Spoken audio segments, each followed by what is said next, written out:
Right.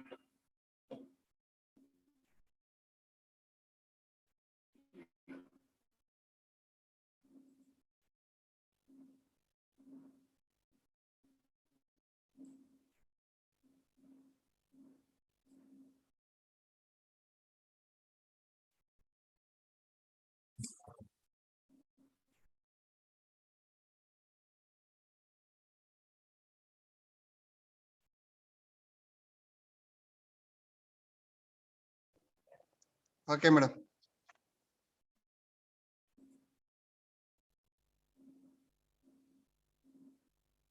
Okay. We are assembled here for the two-week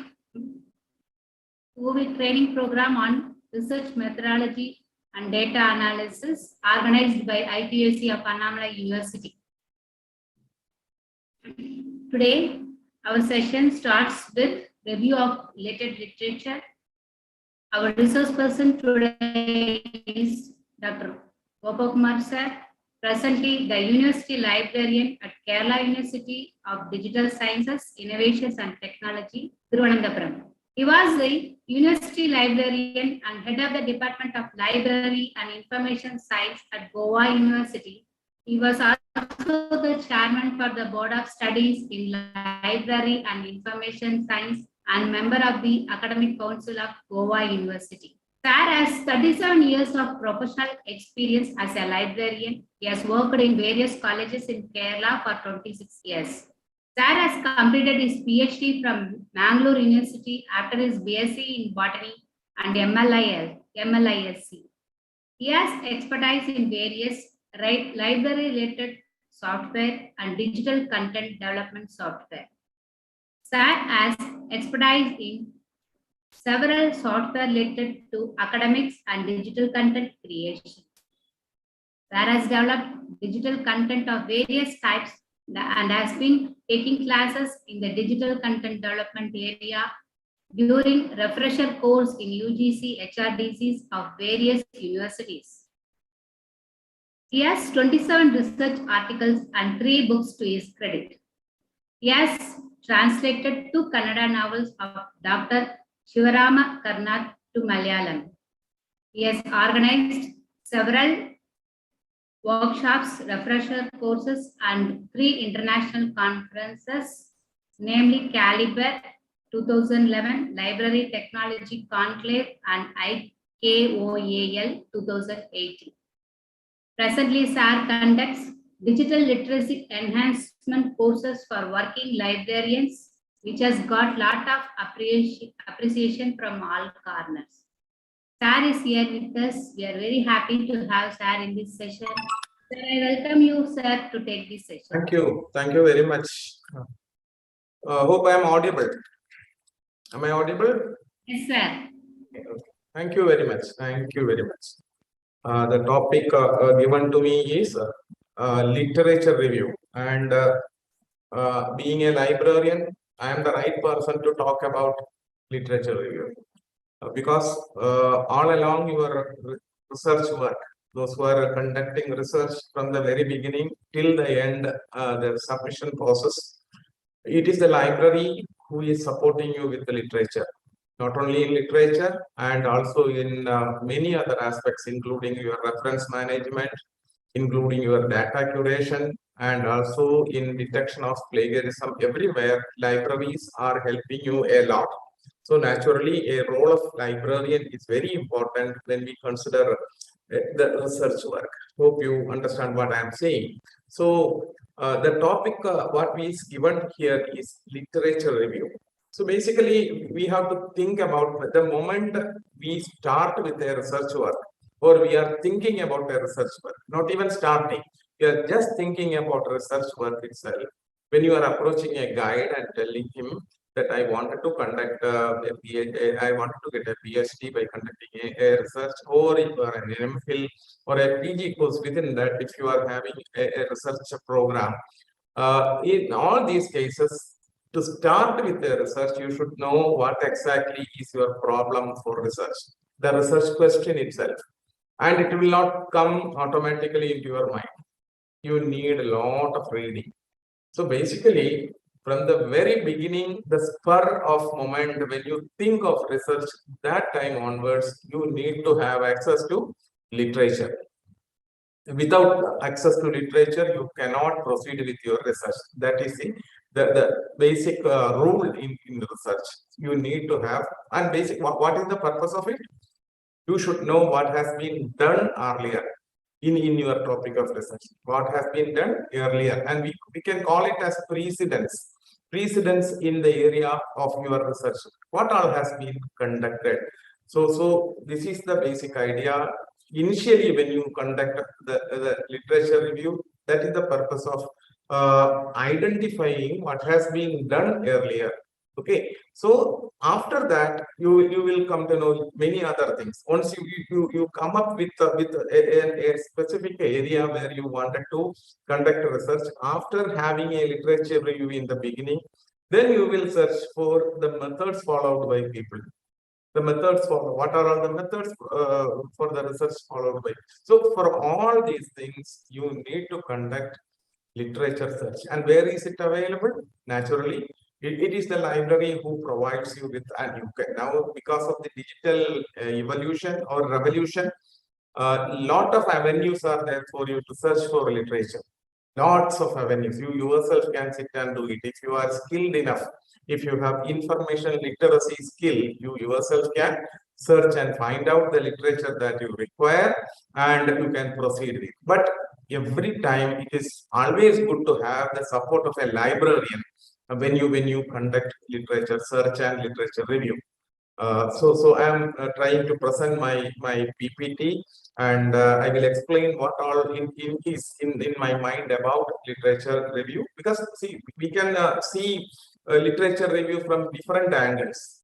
For example, in a thesis, if you take, there is a chapter called literature review. So it is a noun there. It's a noun. It's a name given to that chapter, literature review. So it is an object. Whereas when you search for literature, and finally that the entire process, searching the literature, you read it and you analyze it and you come out with the findings from the literature, all these, that entire process is also called as literature review. So it is a verb there. So one and the same thing is seen from two angles.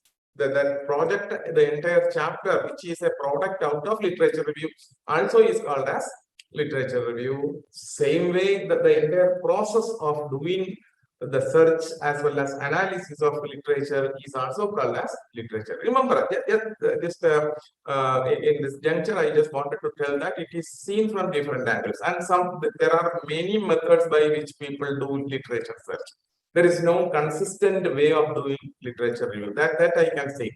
People will do it in different ways. Nothing wrong. Ultimately, you should get the result. You should go to the databases and get your result, and that is the aim. But you can adopt several methods. Here, I am just describing what exactly is a literature review and how we can do it, and what are all the methods by which you can conduct an organized literature review. Why it is organized? Because we are human beings. And if we are not organized, we are likely to make so many mistakes, being human beings. So now at present, the digital technology has enabled us with lots of tools which will help you in organizing your research work. So I will be describing all those things within some around 20 to 25 slides are there. So I am just trying to explain what idea I have about a literature review through that presentation. So let me share my screen.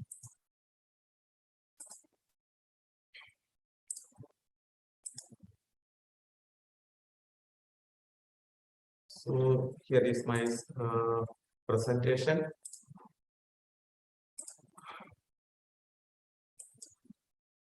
Oh, hope it is visible to you. Yes, Literature review. Yes, sir. Visible. Okay, thank you. So what's a literature review? By definition, a literature review is a piece of academic writing. What is academic writing? In a high school class, we write our what is that, assignments. When you go to higher things, no, you will write a thesis or write a dissertation, or you write a research report, you write a project report. All these are considered as academic writing or a scholarly writing. Here, this literature review is a piece of academic writing. It critically evaluates literature. It is evaluating the literature, but when it is evaluating, it is doing it with a critical mind. You have to see what exactly is there. So that critical evaluation of literature relevant to a research project, that is important. So the literature that you collect is actually relevant to a research project in hand, such as a dissertation, PhD, or a journal article. A journal article is for a minor research work. Always we write a research a journal article after doing a small research work. So whether it is a dissertation or a PhD or a journal article, we have some research question in our hand, and when we collect a literature relevant to that particular idea, and that literature only you will evaluate. So that's the definition. So it is an academic writing that critically evaluates. So that you have to underline the word critically. It's not simply people write a literature review, just copy something from here and you will say Rajan says like this, Rama says like this. No, it's not. You have to read the literature and see how it is related to your. I'm coming to those points little later. So it is critical evaluation of the literature, and this topic is this literature should be relevant to the research project that you are handling. Okay. Again, literature review summarizes, critically analyzes, evaluates previous research available on the subject, presenting this in an organized way. So the summary, the critical analysis, the evaluation of the entire previous research, and I am suggesting that it is an exhaustive one. Exhaustive means including everything, whatever possible in that area of research, we will collect and then evaluate. Then you after discussion with your guide, you can avoid certain things because you wanted to fit your research in the knowledge gap. What do we mean by that knowledge gap? You are actually finding out there is something which not yet have been found out in your area. That is the knowledge gap. Okay, how will you do that? After analyzing all this literature, you will get a knowledge gap into which you are actually fitting your research work. Okay, so how will you do that? By summarizing, critically analyzing, and evaluating the previous research available on the topic, and you are doing it in an organized way, and it should address a clearly articulated question or series of questions. Likely chances are there we may have only one question. Sometimes in a project we will have only one. What is it? We will have to find out why people are not coming to the library. That is a single question. Okay, or why people are not, or students are not listening to what we talk over online classes. What is the why it is so? So that's only one question. But again, when you take another topic like adaptability to online learning, how people are adapting to online learning. So there are several questions. So whether it is a single question or multiple questions, it should answer, or it should give an idea whether my research that I am going to conduct is fitting into that gap. For example, in India, many states might have conducted adaptability to online learning. Adaptability to online learning means when the primary classes and secondary primary classes are now, the teachers are conducting online classes. Whether it is reaching the student properly, it is a question. So many states might have conducted. Suppose Tamil Nadu has not conducted it. Actually, that is a knowledge gap. So you can say even all other states have conducted this and they found that there are many lacunae in that. So if that is the case, what is happening in Tamil Nadu, we should conduct it. So that is a knowledge gap. So you are fitting your idea into that area, and then you are collecting the literature of all other states and saying that we have to conduct it. That simple it is. In simple terms, I can say that this is what the knowledge gap is. Then comes a literature review. Then these are some of the presumptions. What people do, they do a descriptive list of papers or summaries of research. They will make a list of all the papers with some. They will either copy the abstract and write some major findings and put it, and then provide a citation and reference. It is not that. Literature review is not that. It is not a descriptive list of papers. Organized around the sources which each described in great detail. It is not just a description of materials. Okay, organized around the sources. You whatever you get, you just describe it and you make up a chunk of text. It is not literature review. An argument for the importance of what you are researching with no contextualization of key issues. You simply say that this is why I am doing research. No, it is not a literature review. But each idea, each aspect, for example, you may have some 4 objectives and 3 hypotheses. You have to say how these objectives are connected to the existing literature. You have to say it in your literature review. Not only that, you may have hypothesis. You have to connect with your hypothesis also. Don't simply say that in Tamil Nadu, adaptability to literature review, adapted to online learning has not been conducted. So my research, it's not like that. Again, you have to say the objectives. There are 4 objectives with which I am conducting the research. This has not been found out. In other states, it has been found, but in my place, it is not.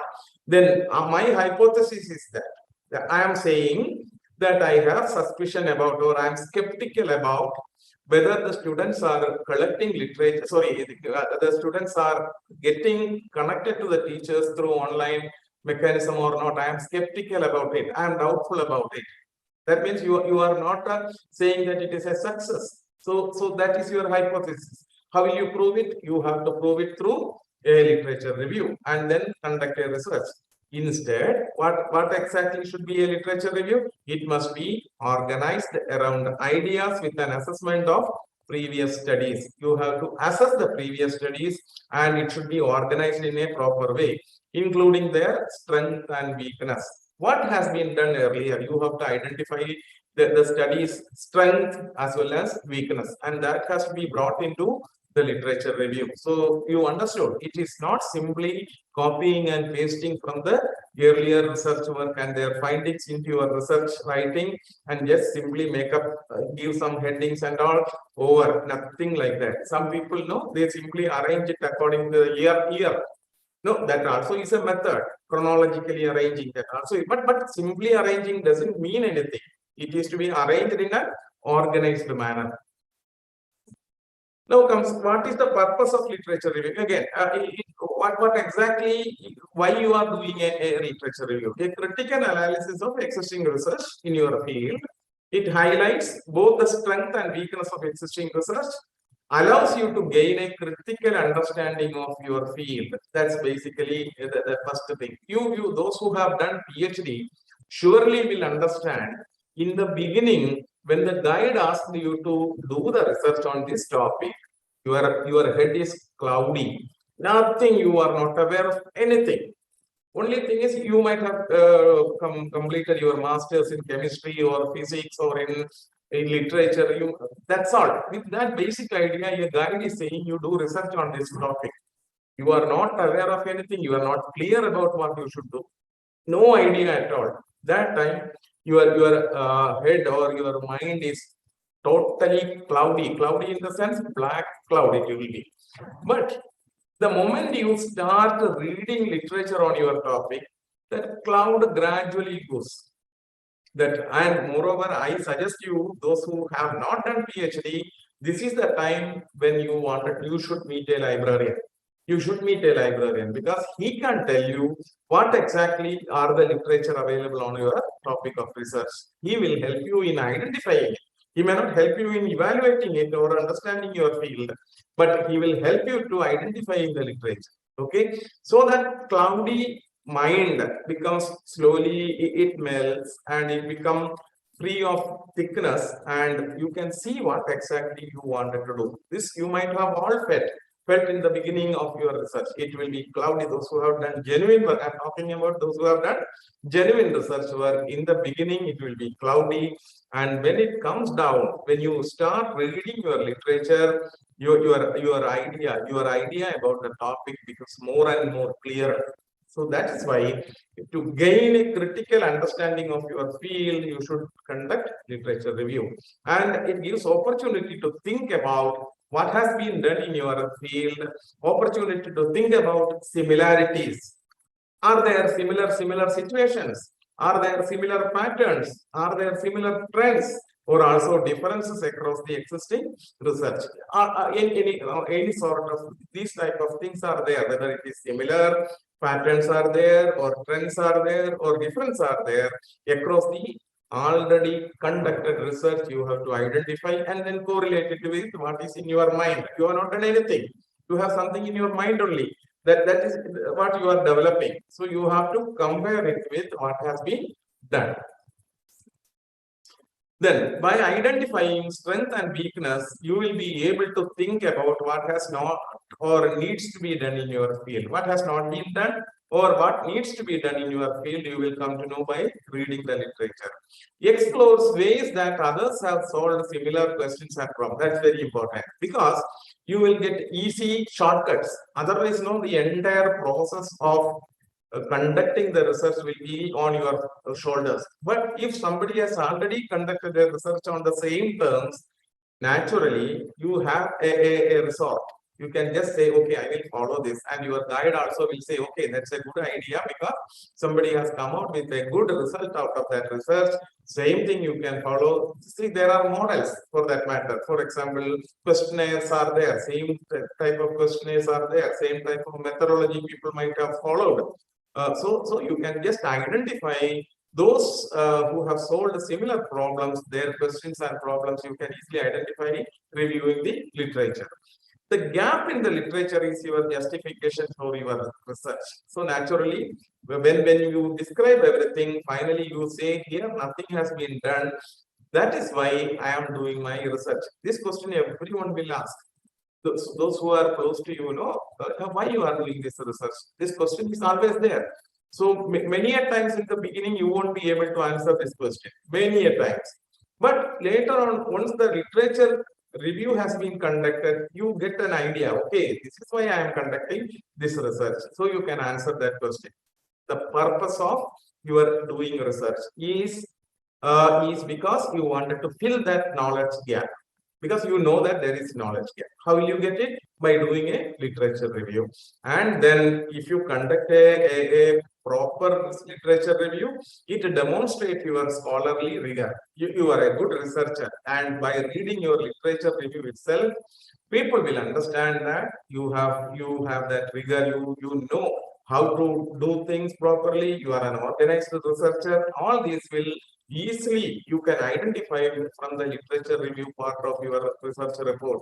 You understood what I am saying? So conduct your literature, take it seriously.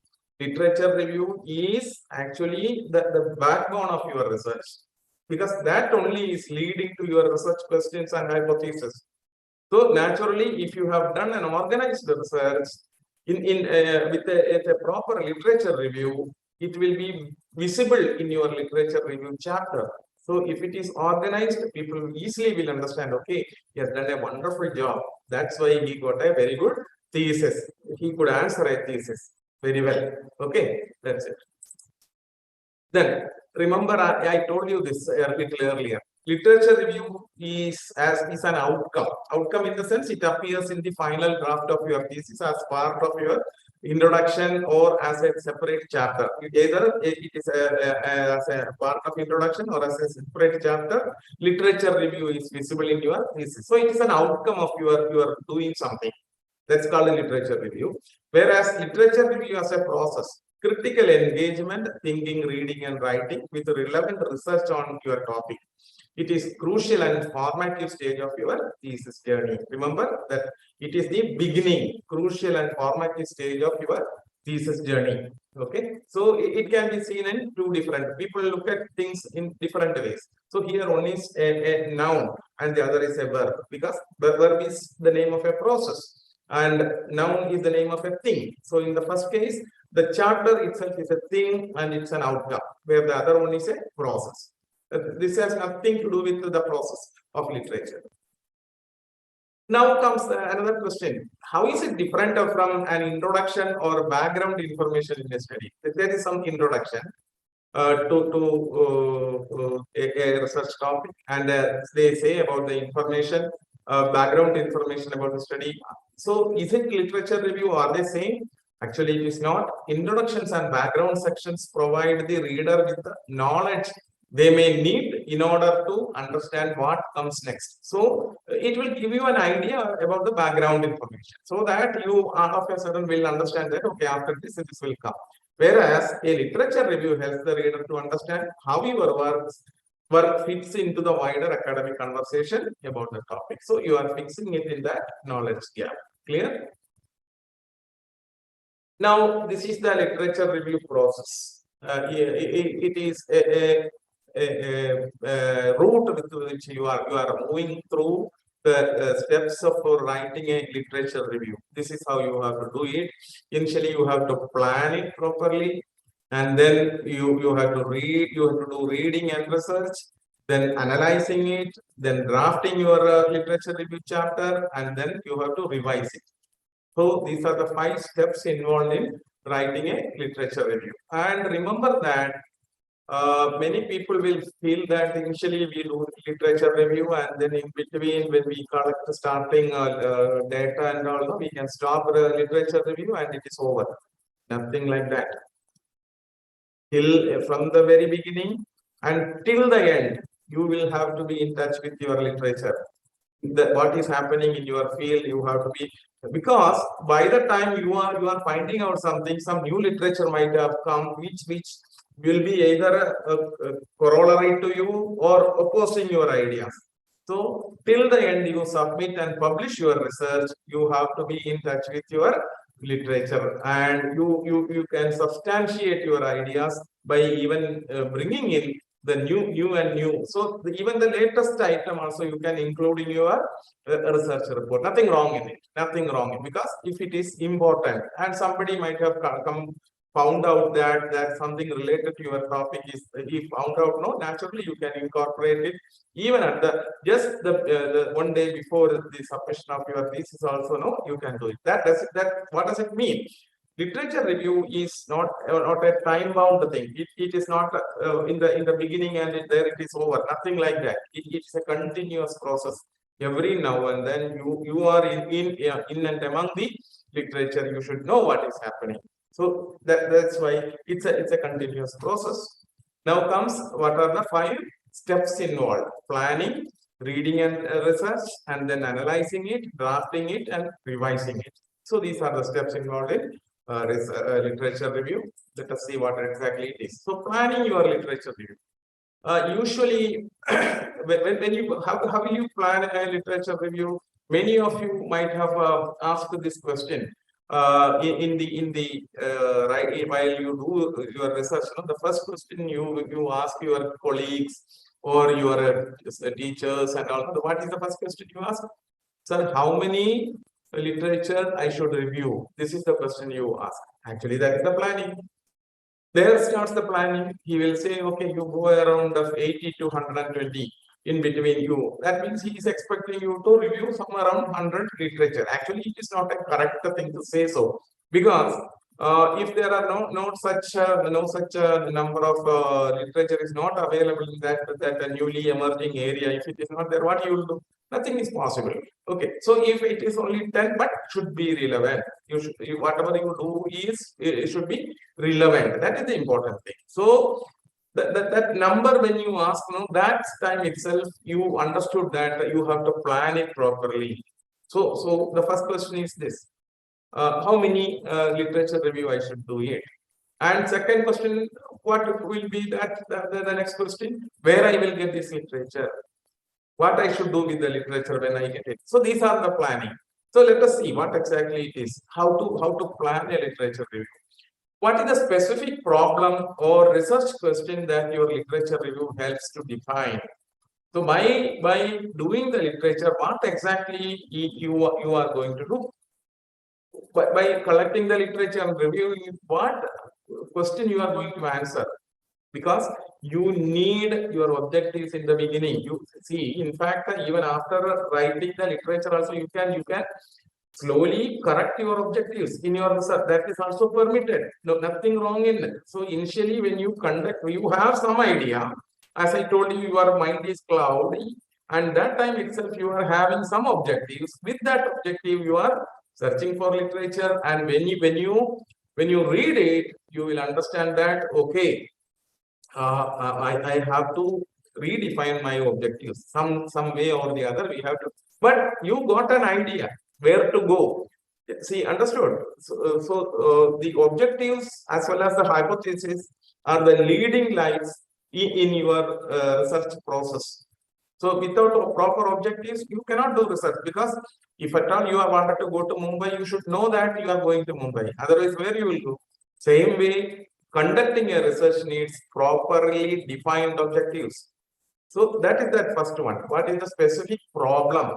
Problem comes, see, problem is defined in terms of objectives of your research or research question that your literature review helps to define. So actually, this is what you are defining through a literature review, and identifies a focus that allows you to sort and categorize information. So because, okay, this is what it is. So I will sort this. This is required and this is not required. You are eliminating irrelevant information. Because you know that I need this and I don't need this. How you know it? Because your objectives are very clear to you. Based on that, you will sieve out, you will separate out wanted and unwanted literature. That is very important, because the moment you go to a database, no, you will get thousands. I will show you how practically we can do it. Thousands of literature. And moreover, they are all PDF files. The PDF files, you know, the moment we see it, no, those who are doing PhD or those who have done PhD, the moment you find out a PDF file, you will be so happy. Okay, you download it, keep it in your pen drive or in CD-ROM or in hard disk or send it to email. You will keep it because you found a PDF file related to your topic. You have not read also, but the moment you find it, you are ready to keep it. Okay, but the numbers are so huge because the technology has enabled us to get access to lot of knowledge. When I started my career in 1983 as a librarian, my library had only books and printed journals. So if at all a journal is available, it is in the form of a printed journal only. And whatever has been found out in America or in Japan or in China or in other countries, no, to reach our libraries, it took lots of more than 5 to 7 years that time. But the present situation is just opposite to that. What is that? The moment something is published elsewhere, the next moment you are getting access to it. There is no problem of distance. There is no problem of time. There is no problem of language. These barriers are now overcome. You are getting access to the literature. Remember, 1983, I never have even heard of a computer at that time. But now every time I am in front of a computer, see the difference? Everything, even library as such, is not required for people. They want everything online because it is easy. Everything can be handled over digital technology. So you are getting access to enormous literature, and it is called as information explosion.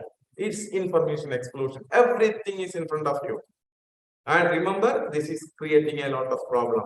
In fact, you have to be very judicious in selecting your literature because not many things are there. One by one, you have to select them after reading it properly. You have to be very cautious at this time. Otherwise, if you have to go like this, a literature can mislead you and take you to another place.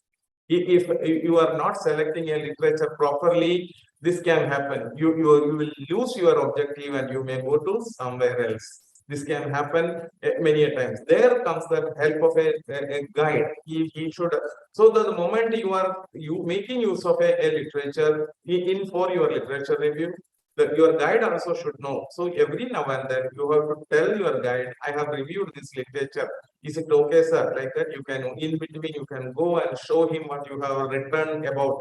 So what I used to do is, I will tell you my practical example. The moment I download an article, I will read it. And when I read it, what I will do, I will just note down the important points, and I will write it in such a way that in a reported way, saying that the authors have said in this particular literature, it was like this, and then all the points I will write. And at the end, I will provide all the bibliographic details. What does it mean, bibliographic details? You should know that the author name, title, year of publication, all these will be provided at the end in the same page. So only one literature review in one sheet. I make a printout and below bibliographic details, and then I take it to him. And I will also write the keywords with which I searched those, because he should know that I have used the keyword this, so that it relates to an objective of my own thesis. So I am keeping my guide supervisor aware of what I am doing. This will help you a lot, because if at all you are getting diverted from your area of research, he can easily identify and tell, okay, you don't do that, you do this only, like that he can say. So thereby, sort and categorization of information, eliminate irrelevant information, all are possible. If while you do, you have to plan it that way. Then you should know that what type of literature review you are conducting. There are several types of literature review. The literature that you are collecting is mainly meant for theory, methodology, policy making, or quantitative or qualitative literature review. See, you have different types of methods for research. Same way, you have different methods of literature review also. Okay.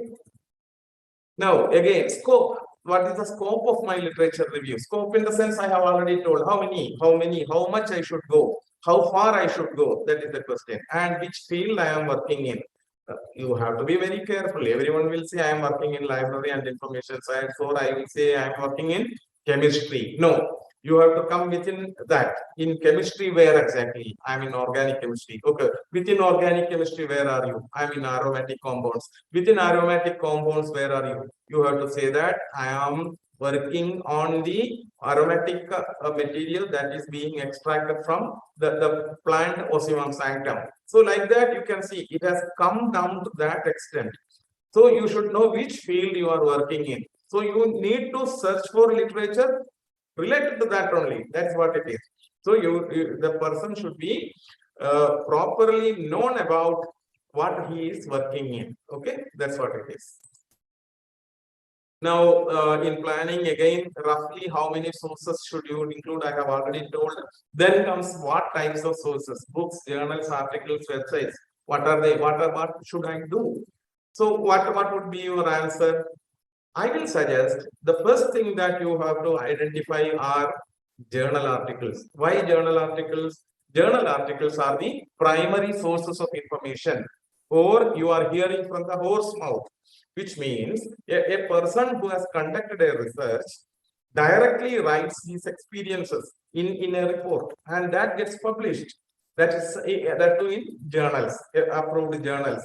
Or you know about the journals that are being published, and we are spending a lot of money into that. So basically the primary information is available in journal articles, and sometimes they may publish in websites, in blogs. Okay, all these books come a little later only. Why books are coming a little later?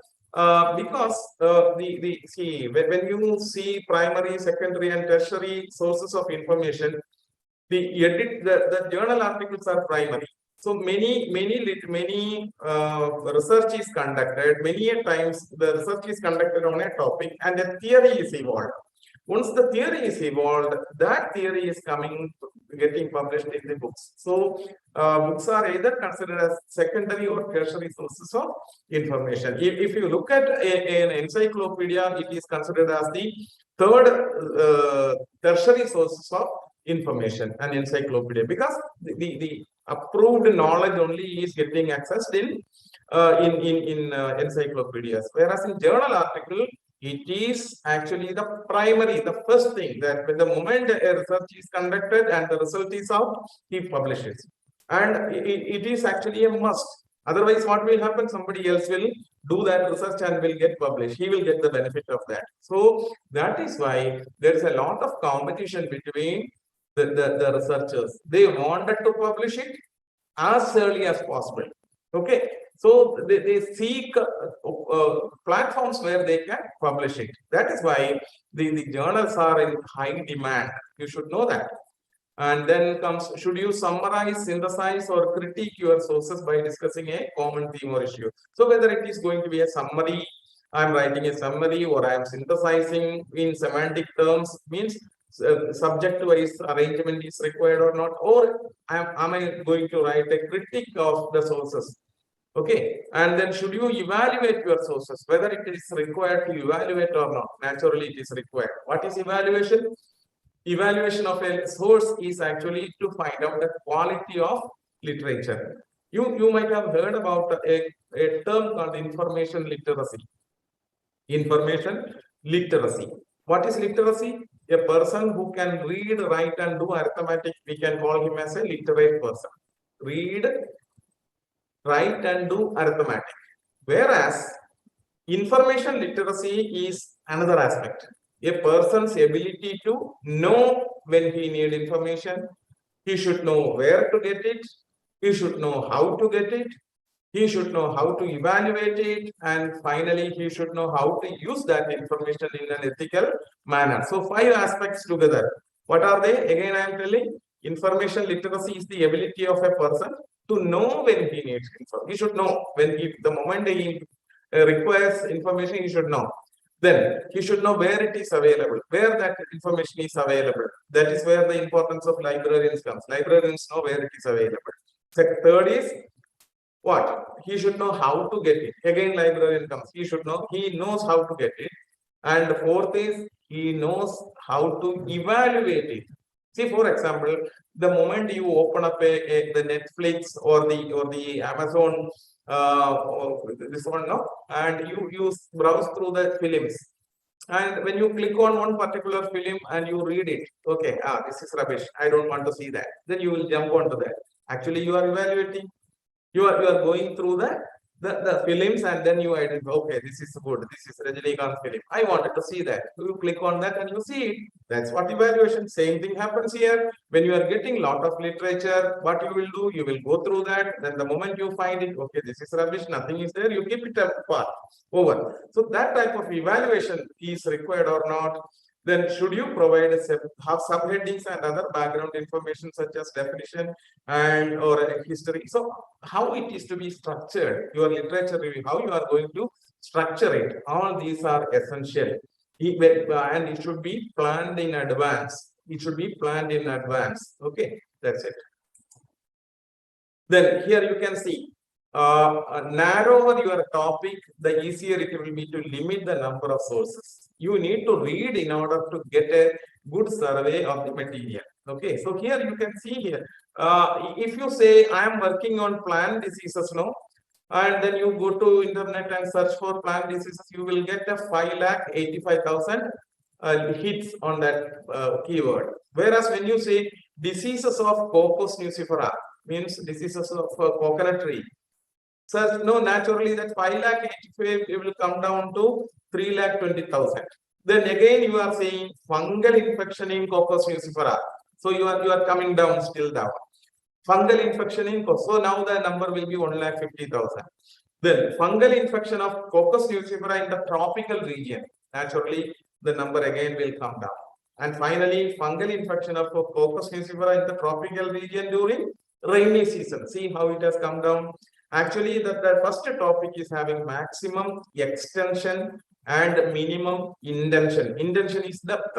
Whereas when it is coming down, the depth is increasing. That is called the intention of the topic is increasing. Extension is decreasing. Okay, it is like a funnel. So when you come down, you are narrowing down your topic, and naturally the number of literature that you find when the topic is narrowed down will be naturally less. Okay, so I can just demonstrate this with the help of a Boolean logic in literature search. So I will just show you a website where we can go to a British Library catalog and see how we can search it. So what I am going to do is I will just take you to a website called EndNote Web. EndNote Web. Actually, it is the a product of Web of Science people or Clarivate Analytics. An agency is there who is publishing Web of Science, and I'm taking you to that EndNote Web. Let us see how it works. Okay, so I'm just sharing the screen again. Hope it is visible to you. Here I am just typing my EndNote Web, and I'm clicking here. So already it has logged into my account. You can see this is actually the EndNote, and the product is called Clarivate. The agency is called Clarivate Analytics, and the software is EndNote. This is actually a reference management software, but this also allows people to and those who are working in universities will get access to this. Wherever this Shodha Sindhu is there, no, there you will get access to this particular software, EndNote.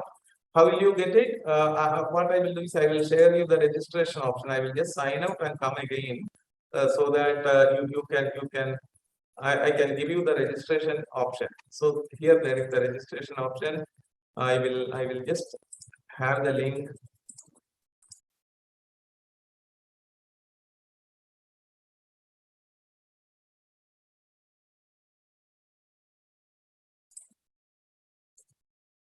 Copy it. I will provide it in the link.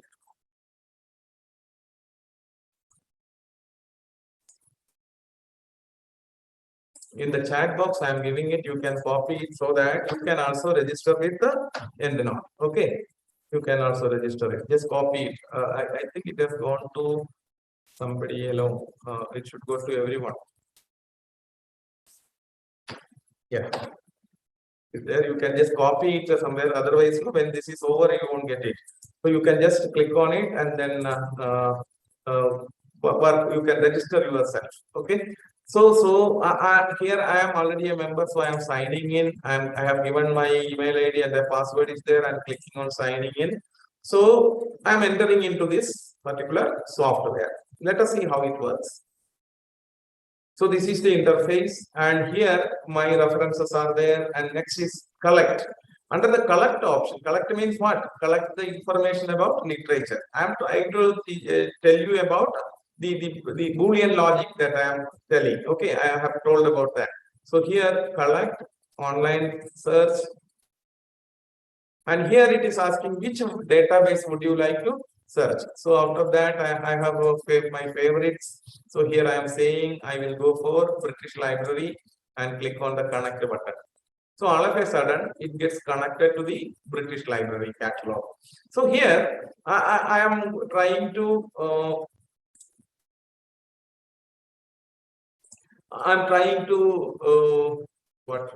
search for some topics. For example, I wanted to know about the corporate social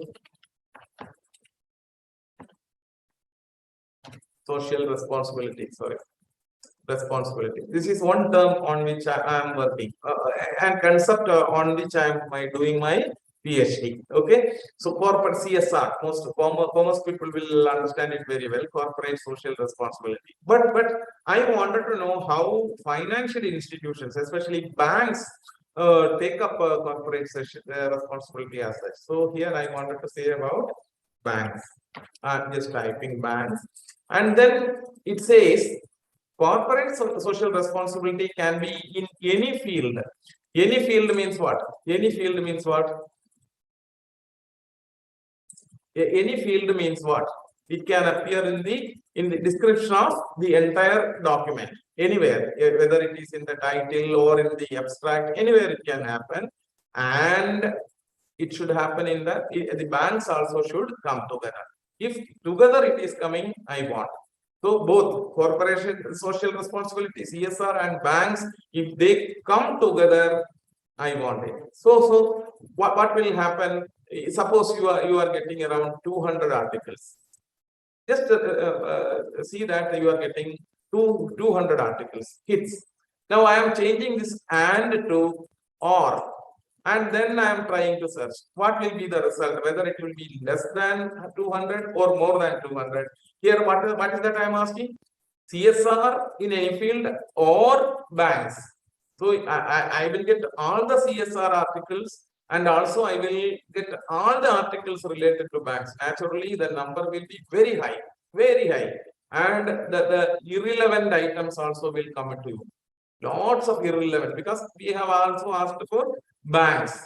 So corporate social responsibility of multinationals also will come, which we don't want. So how we will do it? We can say that we need both together. Corporate social responsibility and banks, if they come together, I need it. Now, suppose you wanted to avoid banks, but all other CSR I want. If that is the case, what you can do, you can click here and say not, which will say CSR of all institutes, but not banks. This is called as a Boolean logic. So this type of techniques you should understand.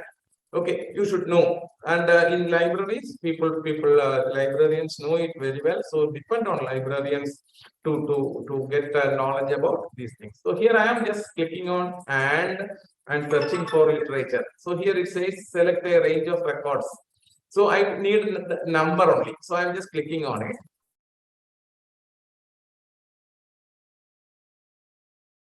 So it is searching the British Library catalog, and it says there are only 69 items. So here you can say corporate social responsibility in any field and banks in any field. Whereas I will go back again. I will just go back again, and this time I am again going for an online search. Here I am saying British Library again and connect.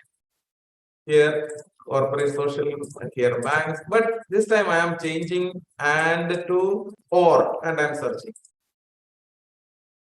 You can see the number. It is around 5,000 items are there, because most of the only the 69 items are relevant.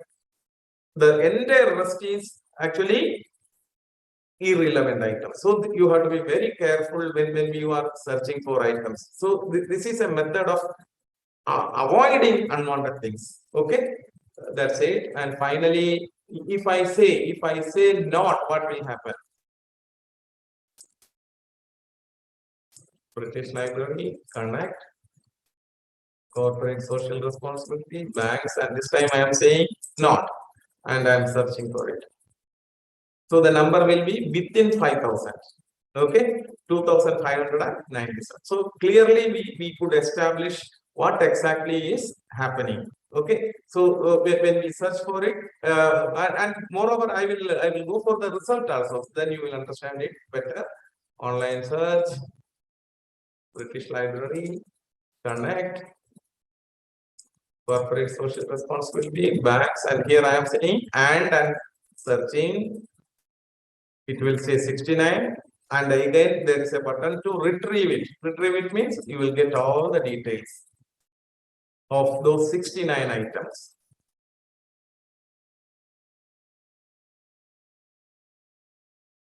So initially, when we go to or jump out for collecting literature, these are some of the tools which will help you in identifying literature on your topic. So what I will do is, in my case, what I will do is I will just save this, add this to CSR and groups.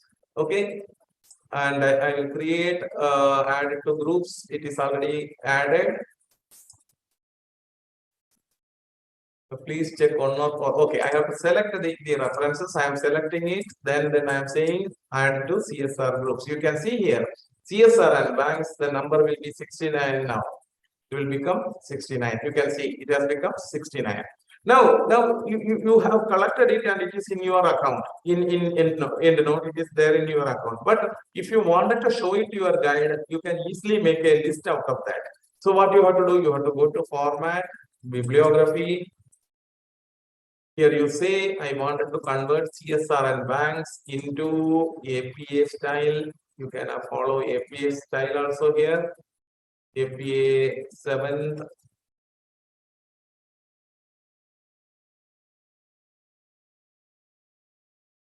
Yeah, APA 7th, and then say I wanted it in the form of a an MS Word file. RTF is equivalent to MS Word, and click on the save button. See what is happening.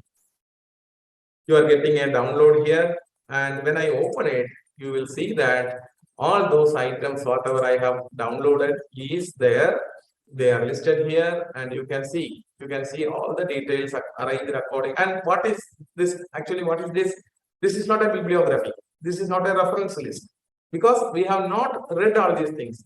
So what can we call this? This can be called as a reading list. So initially itself, if you are capable enough, you can do this type of a thing. What is that?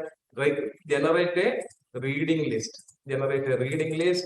And after making this list, you can show it to your guide, saying that I wanted to read all these things, all these articles. And if you are able to get it in the full text of these articles, you get it on your own. And if it is not coming to you, or you are not getting it, you can depend on your librarian. So this is how you have to manage your initial work of, as I told you earlier, no, you have to have an organized setup. In the beginning itself, you arrange all these things properly, and already you have saved everything in your account. You can see here, it's already saved here. So when you go to my references, whatever you have downloaded is already there. It will remain forever. Another important thing is, you need not remain in your university alone. You need not remain in your home alone. Anywhere you go, you can conduct your research. You can continue with your research work. That is the importance of having this type of a software. Okay, so this is it. Now I am coming back to my presentation. And here, use of Boolean logic I have already told, and EndNote web also I have explained. Now, again, in planning the literature review, what are the sources of information? I told you it is journals, basically journals only. Nowadays, journals are available in the form of open access and proprietary. Okay, what is this open access? Many of us may not be knowing actually what is open access, but and why it is open access. See, you think about the scholarly literature, the scholarly writing process. We faculty members, please 1 second. Give me a call, 1 second. Hello.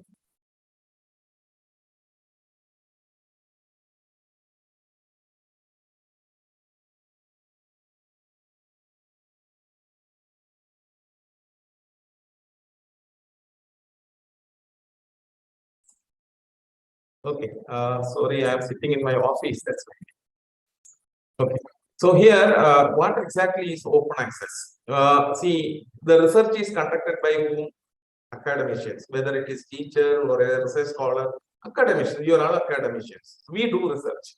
Then where you will send the article, your research report, you are sending it to an editor of a journal. Who are they mostly? They are also academicians. But when it is published, your library has to pay for it, and that is huge amount. You have to pay it, and then after it is received by you, who will read it?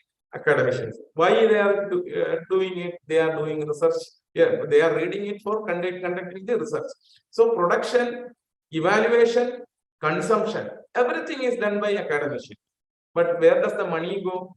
The money goes to this monopoly publishers. That money is going to them. So people thought that we should avoid them because they are taking our money. We should avoid them. So how to avoid them? That question came up, and we all have a pragmatic solution before us. All of us are having a pragmatic solution, a practical solution. What is that?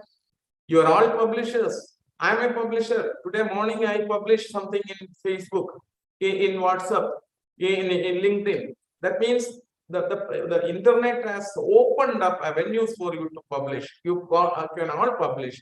So why do we need publishers to publish? You can own your own publish.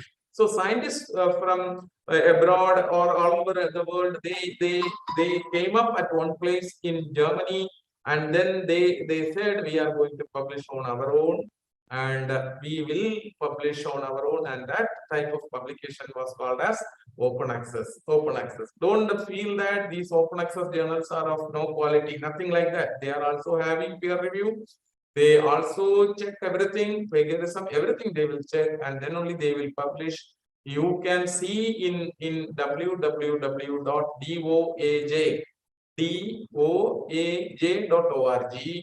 around 17,000. I think the number has increased to 17,000 journal or 13,000. I don't remember as such. I haven't seen lately. So around that much of journals are available in that database. They are all very good journals. Okay, so they are called open access journals. Similarly, proprietary journals are there. Proprietary journal means those which for which you have to pay money, subscription, that they are called proprietary journals. So you have to identify them. Full text and bibliographic databases. There are databases for full text, accessing full text of the articles. Some databases are giving only bibliographic databases. Some are citation databases. For example, Scopus and Web of Science are citation data. There also you can identify literature on your topic of literature. Just now we have searched library catalogs, institutional repositories. So as I told you earlier, people thought we will publish on our own. So how they will publish? Many thought that we will publish in open access journals. So they started the journals. But some people thought that no, we will start our own digital library. So every university have now their own digital libraries, and those digital libraries are called institutional repositories. So they publish there. Then comes electronic thesis and dissertation. As you know, all our universities are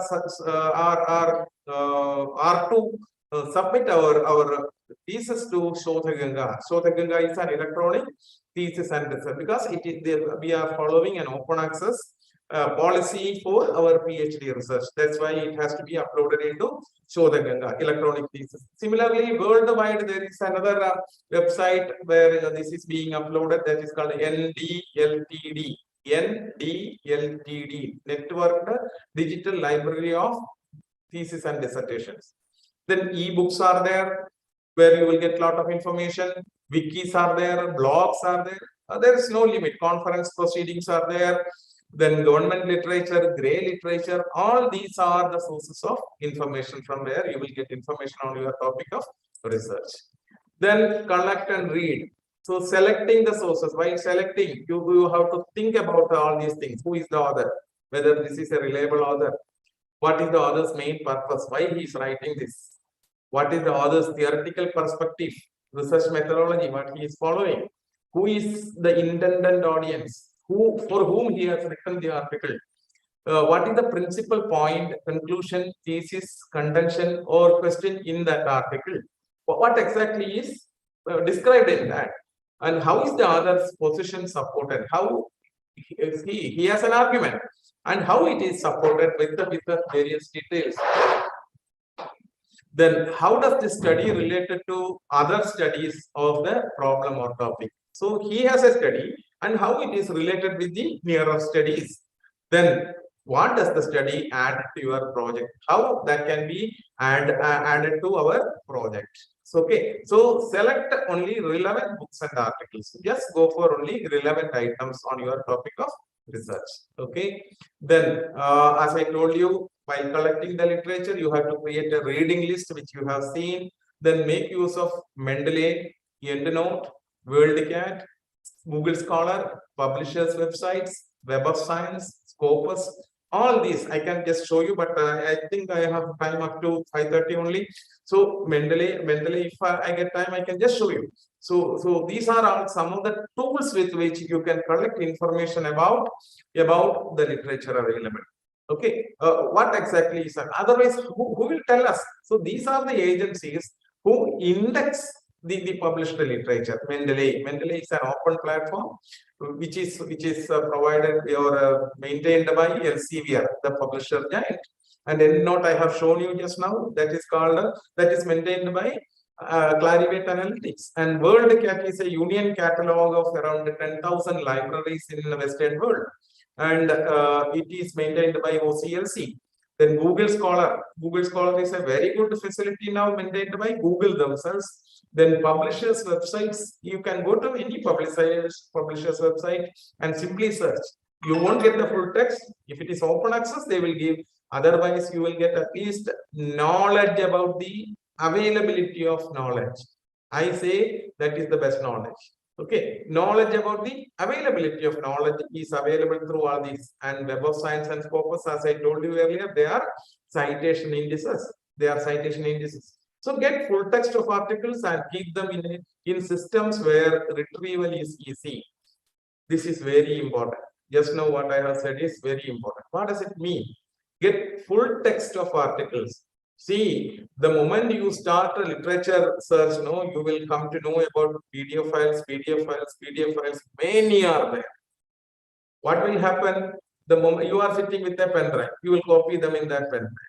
Okay, and another time you are at home, that you will download and keep it in your mobile, in your computer. Another time you have a CD-ROM, you copy in that. You send something to your email, so it gets whatever relevant you found, it gets scattered at many places. And the moment you wanted to write your literature review or your thesis itself, what will happen? You do not know where exactly you have kept it. That is always happening. This has happened to me in the beginning. So I sorted to a software. So you need some mechanism where you can keep all these things so that the moment you want it, you can retrieve it. So how will you do that? I can just show you something. That's what Mendeley is. I will just open up Mendeley and show you how we can update or add our PDF files into that. Okay. So I'm just opening up Mendeley. So what you have to do is go to mendeley.com.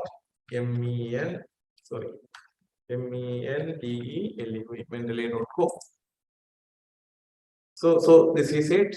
It is actually taking it to my account only because I have logged in a little earlier. So it is taking. So you can also join in this. It's very simple. You have to give your username, password, and most of you may be having also. So here, what you can do is you can search for articles. For example, as we told here, we were using corporate social responsibility. All of a sudden, it has given me an output. 62,269 results have come. Okay, but I am confining it to banks. I'm just giving the keyword banks also. So this 62 will become what? Let us see. 3,146. You understood how I have just jumped from 62,000 to 346. There are two keywords are there, so that its intention has come down. Okay, so here you can put something also. For example, you can say India. Just search. Let us see whether the number comes down again. See, the number has come down to 404. That's it. That's it. Now, the moment you found that this article, say, for CSR of commercial banks in India with special reference to SBI. If this article is good for you, you can just click on it, add to library. So it gets added to your library. And here also there is one article, CSR practice in commercial banks in India. Add to library. And if it is an open article, you will get this view PDF file. So you can just see that. Whereas when you come here in the library, those items which you have selected already will be listed here. You can see them. Earlier also I have selected. So just now I have added two things, they are here. Okay, all these are I have selected earlier. They are all there. Now there is another important thing. How will you add a file into this? For example, yeah, I have told you about you need some place where this can be saved. In this case, you can see this particular case here. There is a file available for download. You can see that because I have attached a file. Same term. I'm just trying to get a file and then I wanted to add it to this. So let me try that. Okay. So I will go again back to my search, and here there is a view PDF file. I will just download it. So it's not opening.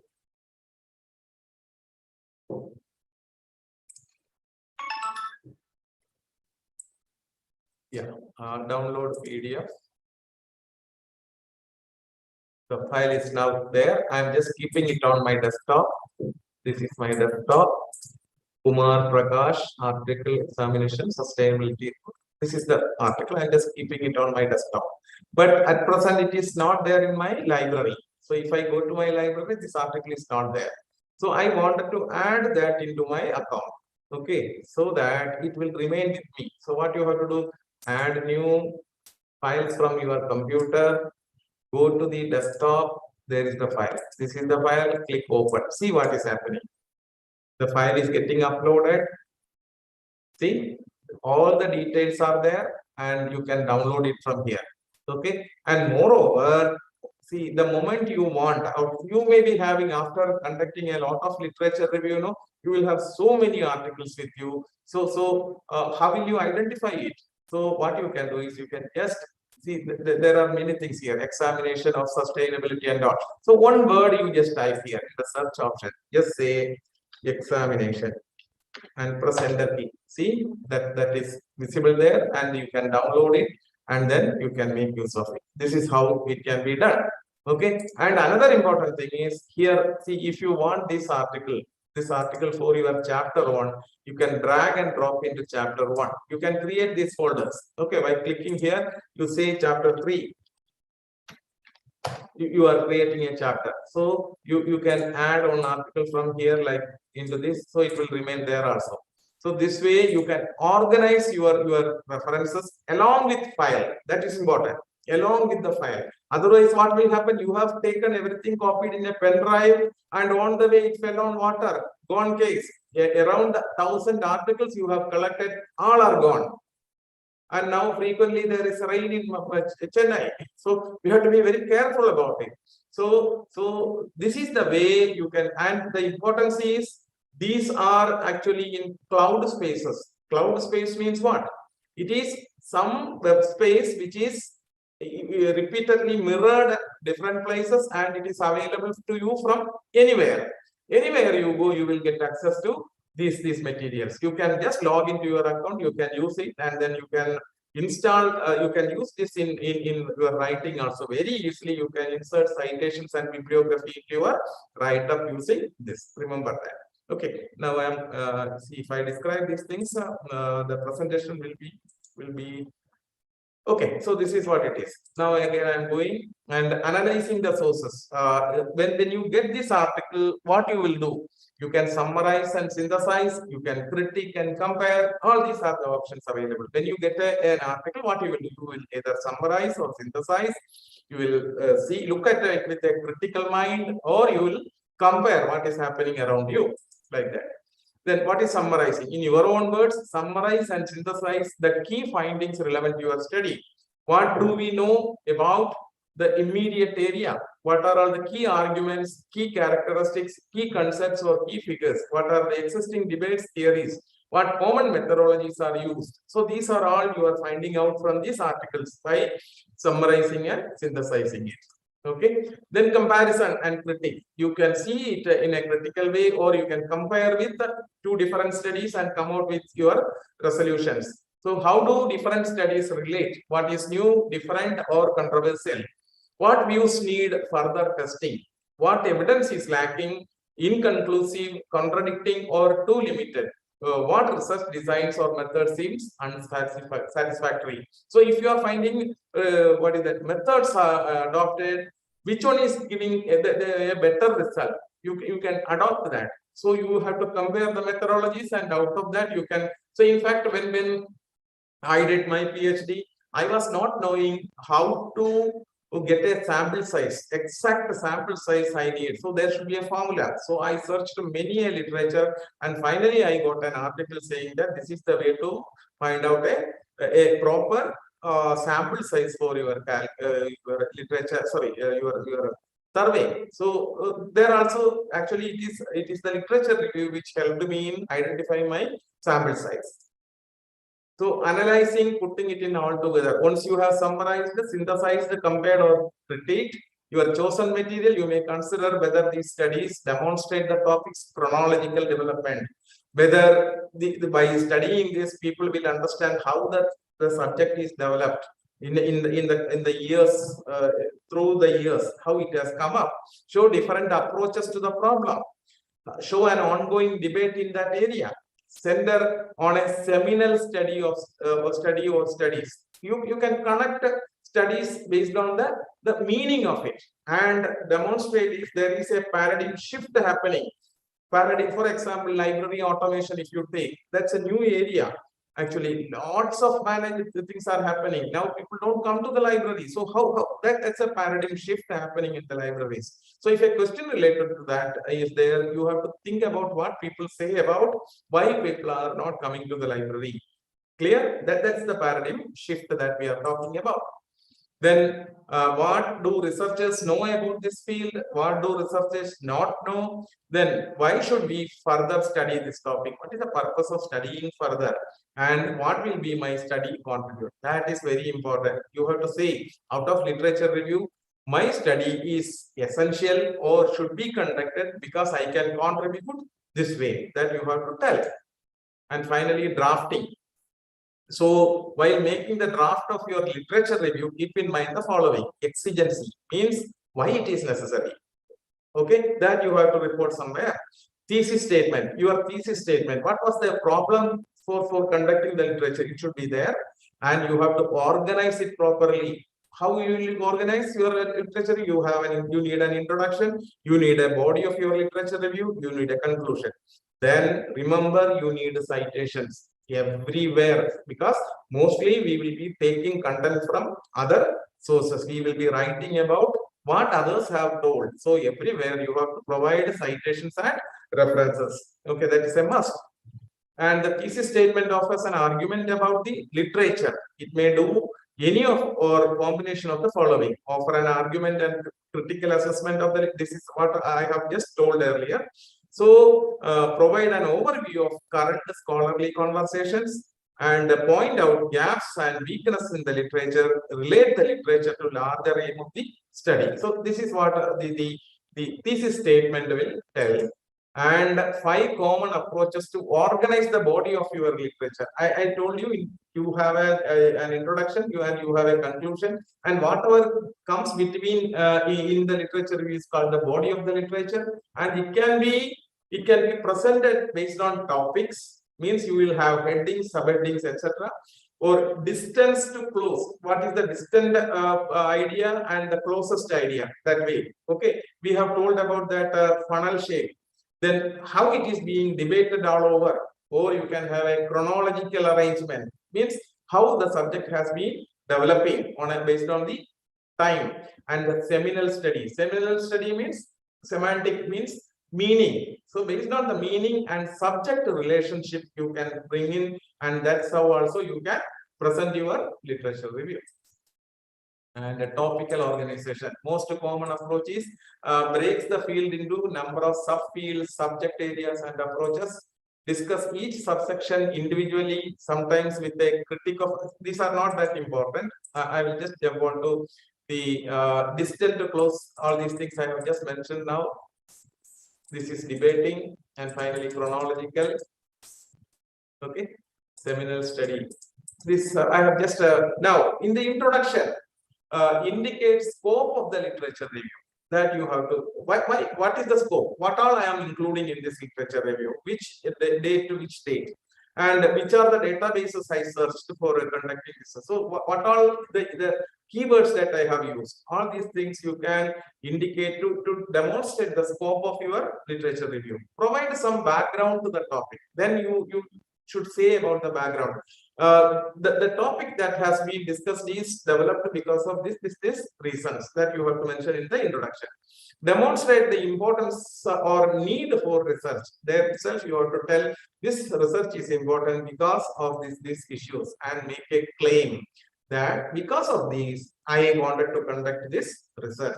That will substantiate the gap, the knowledge that is existing, and offer an overview or map of the ensuing discussion. Then you say in the following subsections, I am talking about this, I am talking about this, like that. Minimum words you can put in the introduction of your literature review. Then conclusion. What you will write in the conclusion? Summarize the main findings of your review. After writing everything, you say, and these are the summaries. Provide a closure saying that, okay, so finally, because of these things, I would like be conducting a research on these objectives. Explain so what I will do, and then implications of future research. Okay, that so what means if you do research, what will happen? That also you have to write. After doing research, what will happen? That also you have to write there at the end of the literature review. And then implications for future research. How the future research will be, what is that, will come up. Then connection to the current study. All these things you will write in the conclusion. And citing sources. I have told you, as a librarian and a person who was in charge of checking plagiarism, I will always say about citing sources. If it is not your own idea and not common knowledge, you can include common knowledge. What is common knowledge? If you say Gandhi is the father of our nation, it is common knowledge. So that you need not provide a citation. And if it is not your idea, you document it. Document means you have to provide proper site from where you have taken it, you have to mention. And paraphrase key ideas. What do you mean by paraphrase? You write it in your own language. Never copy it. Don't copy anything. Even 3 words when come together, people ask why you have written like that. That is the situation in Western countries. Here we are allowing 7 words together. Okay, so paraphrase key ideas. You write it in your own language. Use quotations sparingly whenever required to support your argument. Then only use quotations very sparingly. Introduce quotations effectively, and that too you have to show that it is a quotation. If I had time, I would have shown how to do it. So introduce quotations.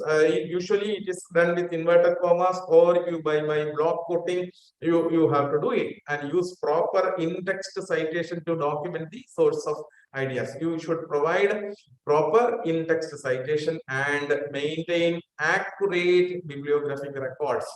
Accurate, exact bibliographic records at the end. See, usually when we write an article, you may, for example, for writing an article, you might have read some 10 articles. Okay, 10 articles, and but when you send the article for publication, you not only those 10, you are adding another 10 to that, saying that I have read many, but actually you have not done it. This is a common practice, and this is an unethical practice, and it is called as padding of bibliography. PADDING, padding of bibliography. So maintain accurate bibliographic records. And for example, if you are giving the bibliographic details of a journal article, you are missing the page number. You have done something wrong. People can say that you have copied, because you are misguiding a future researcher by not giving the proper page number or volume number or issue number. So when you do, you are maintaining a bibliography, naturally you have to put all sort of details into that. Insufficient bibliographic records now in a bibliography can lead to the blame of plagiarism. Remember that. Okay. Then the 5th step in literature review is revising.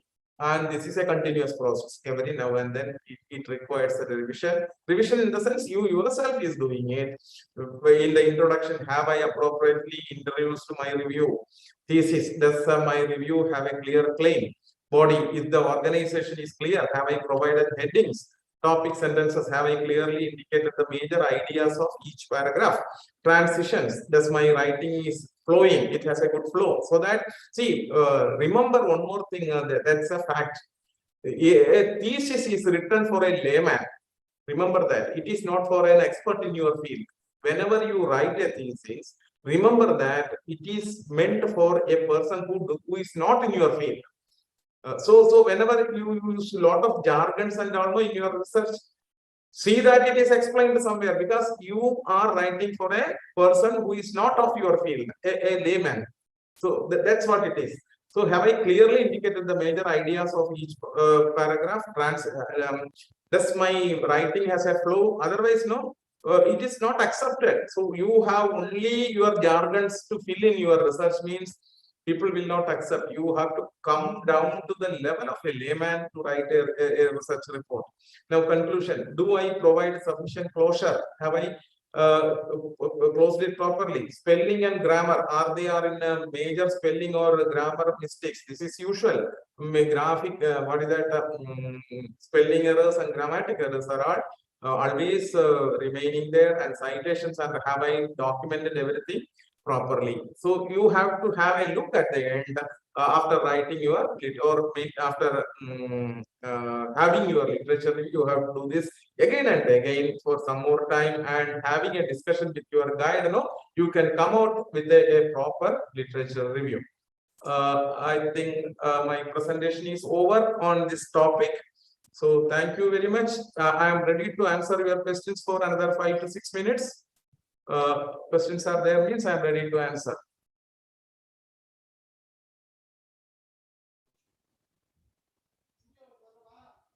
Any questions?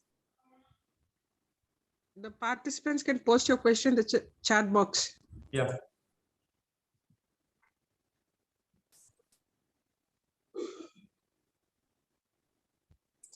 Subhashni Raman, please give your question in the chat box.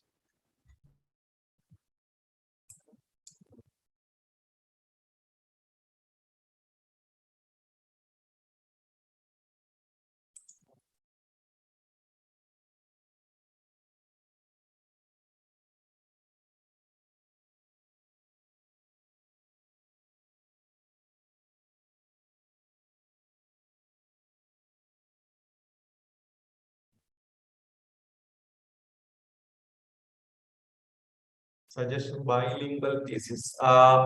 Yeah, bilingual thesis. See, basically, now the government of India has, or UGC has suggested that all your thesis should be of a long term. Means you have to go for the local language also. Local, for example, if a thesis is published from Tamil Nadu, it should be written in Tamil also. You have to write in English as well as in Tamil. That's how. So the UGC already has come up with that.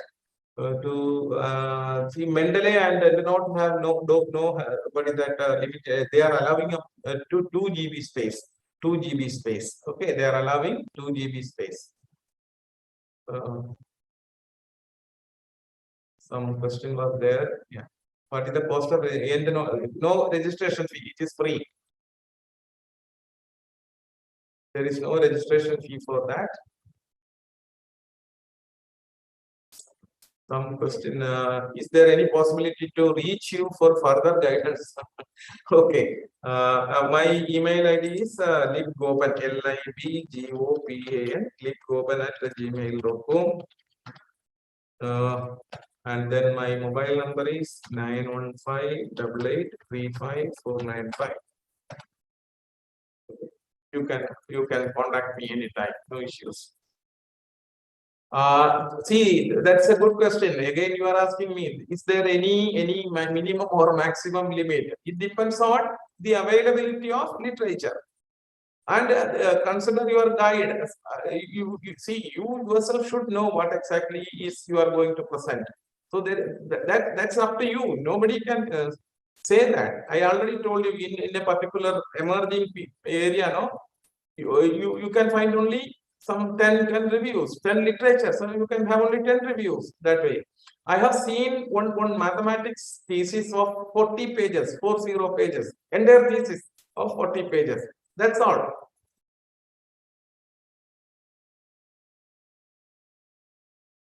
Environmental education. If you ask like that, I am helpless. Reviewing research in environmental education. See, it's don't go by this environmental education as such. If you take out keywords from the environmental education, is a huge area. What you have to do is within that, what exactly you wanted. So then you will get keywords. That keywords you can put it in Mendeley EndNote like softwares, and you will get the ideas. If we have a reference reviewed literature and we can't get the original source, you should get the original source. You have to see the original source. Otherwise, how you will use? Somebody says something and you are repeating it is not correct. You know that in the present community also, if somebody comes and says to you something, you are not supposed to say it to others. The same way here, If you see the original material only, you review it. Otherwise, don't do it.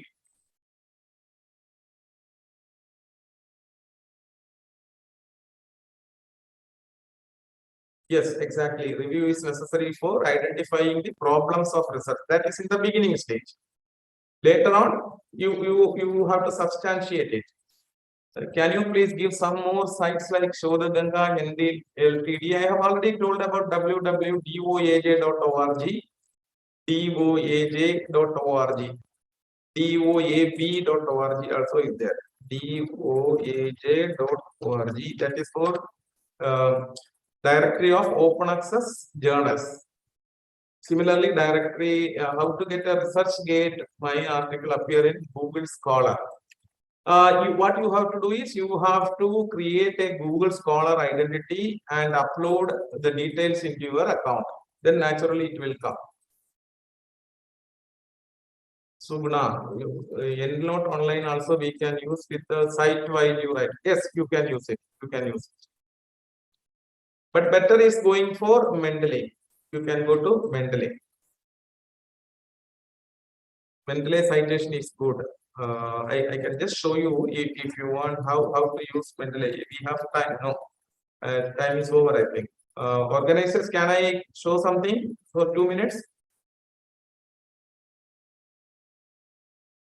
Yes, sir. Yes, sir. Okay. So here I'm just showing. Sharing my screen, and here I am showing a Mendeley, and this is my MS Word file.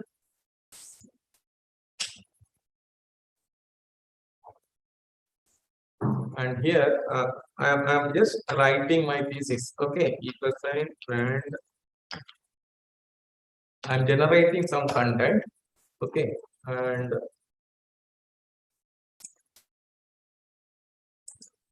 this is my thesis. Assume that this is my thesis.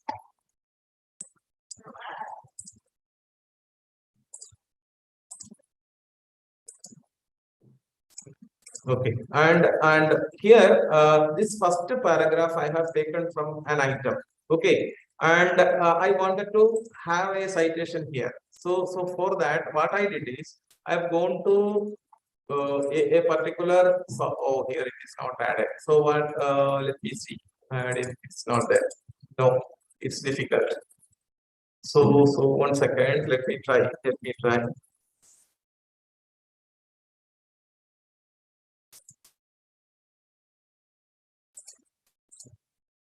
Actually, I'm not using my computer. This is office computer. That's why it's not there.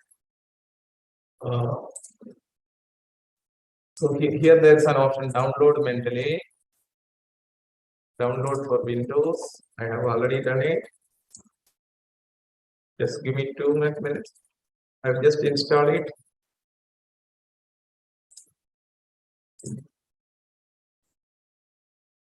I'm installing a small software.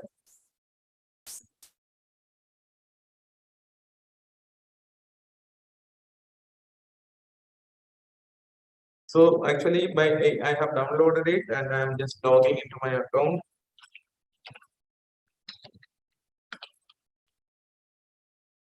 Sorry.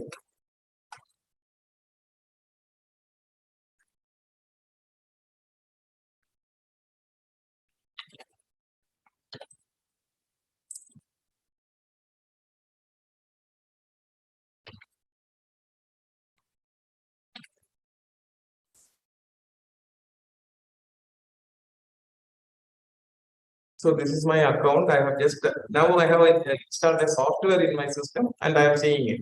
And here there is an option: tool, install Mendeley site for Microsoft Word. I'm just trying to install that. Let me see. Get it now.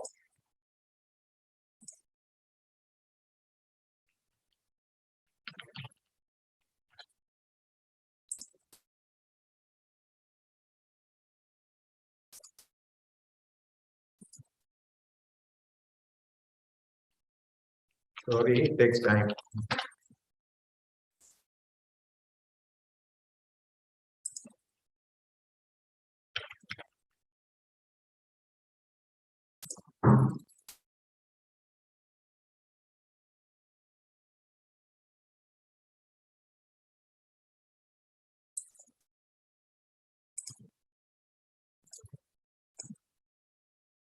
Oh my God. Sorry. It's difficult. It's getting difficult. Okay, I won't be able to show that because it's not installed. So what I can do is at that time here there will be an add-in comes and it will show all those items which are inserted there. No, from there I can bring in the citations here. I thought that I would be able to do it, but it's not possible because it's a different computer. That's why. Okay. Any other questions? Secondary and tertiary source of information. Secondary, see, for example, when you are reporting a research, it is primary. And when another person is reporting your research in his own terms, that is edited reporting, that is called a secondary source. So here a journal will carry the primary one, and when it is edited as in an abstracting journal, it becomes secondary. Later on, when many people do the same research and the theory is approved and then it is appearing in an encyclopedia or a textbook, it becomes a tertiary thing. That's it. Thank you, sir. Yeah. Thank you, sir. Okay, sir. Shall we wind up, sir? Yeah. I'm ready. Okay, sir. Gopakumar sir has wonderfully explained the significance of review of literature, the steps involved, mainly the planning, reading and researching, analyzing the sources, drafting and revising the literature. He has clearly explained step by step. It is really an eye-opener for the young research scholars. And he has also highlighted the various sources from where the literature can be collected, how to evaluate the information, and how to narrow down the terms of research was very well explained with the example of that, citing the example of that coconut growing in tropical regions. And he also threw light on WorldCat, Google Scholar, Mendeley, EndNote. On the whole, sir, your session was very, very informative and useful to all the participants, sir. The participants were highly benefited. Thank you very much, sir, for accepting our invitation on behalf of IQAC. Thank you once again, sir. Thank you very much. Thank you. Thank you, sir. Thank you so much for coming to the session. Yeah. Thank you, sir. Okay, I'm leaving. Thank you. Thank you. Thank you, sir.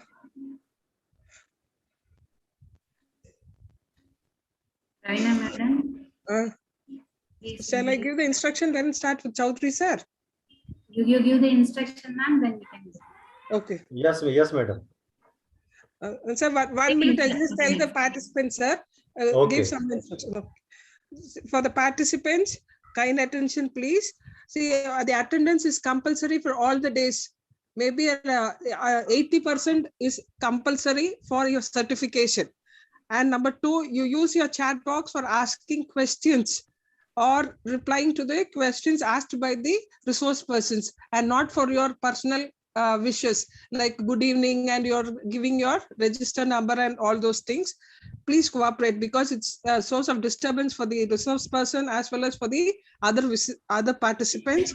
And number 3, avoid using videos. Even if you come on videos, try to maintain the decorum, because it's very, very essential, because it is an academic platform. It's a request from the organizing team. Thank you for your cooperation.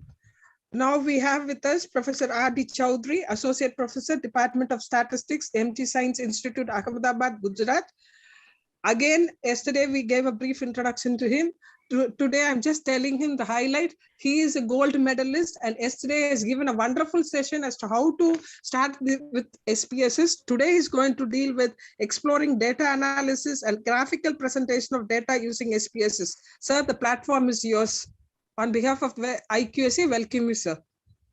Thank you, madam. Good evening, all. So in yesterday's session, I showed you how to create a data file for your research in SPSS using different techniques and using different shortcuts. Now, once we have a data file ready, then the next step is in statistical analysis. The next and the foremost step, which is very, very important, the crucial part, is exploring the data before applying any statistical test or any modeling, right? So exploration of data, that is popularly known as exploratory data analysis. Okay, so exploratory data analysis is nothing but visualization of data with the help of charts, graphs, and visualizing the data or summarizing the data with the help of some numerical measures. Okay, so let me share my screen. Uh, just give me 1 minute.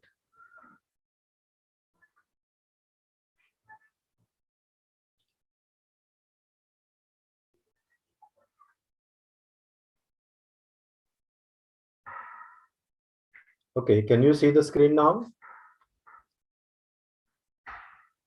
Yes, sir. Yes, Okay, sir. okay. Now, in today's session, I am going to cover exploratory data analysis and graphical presentation of data using SPSS, right?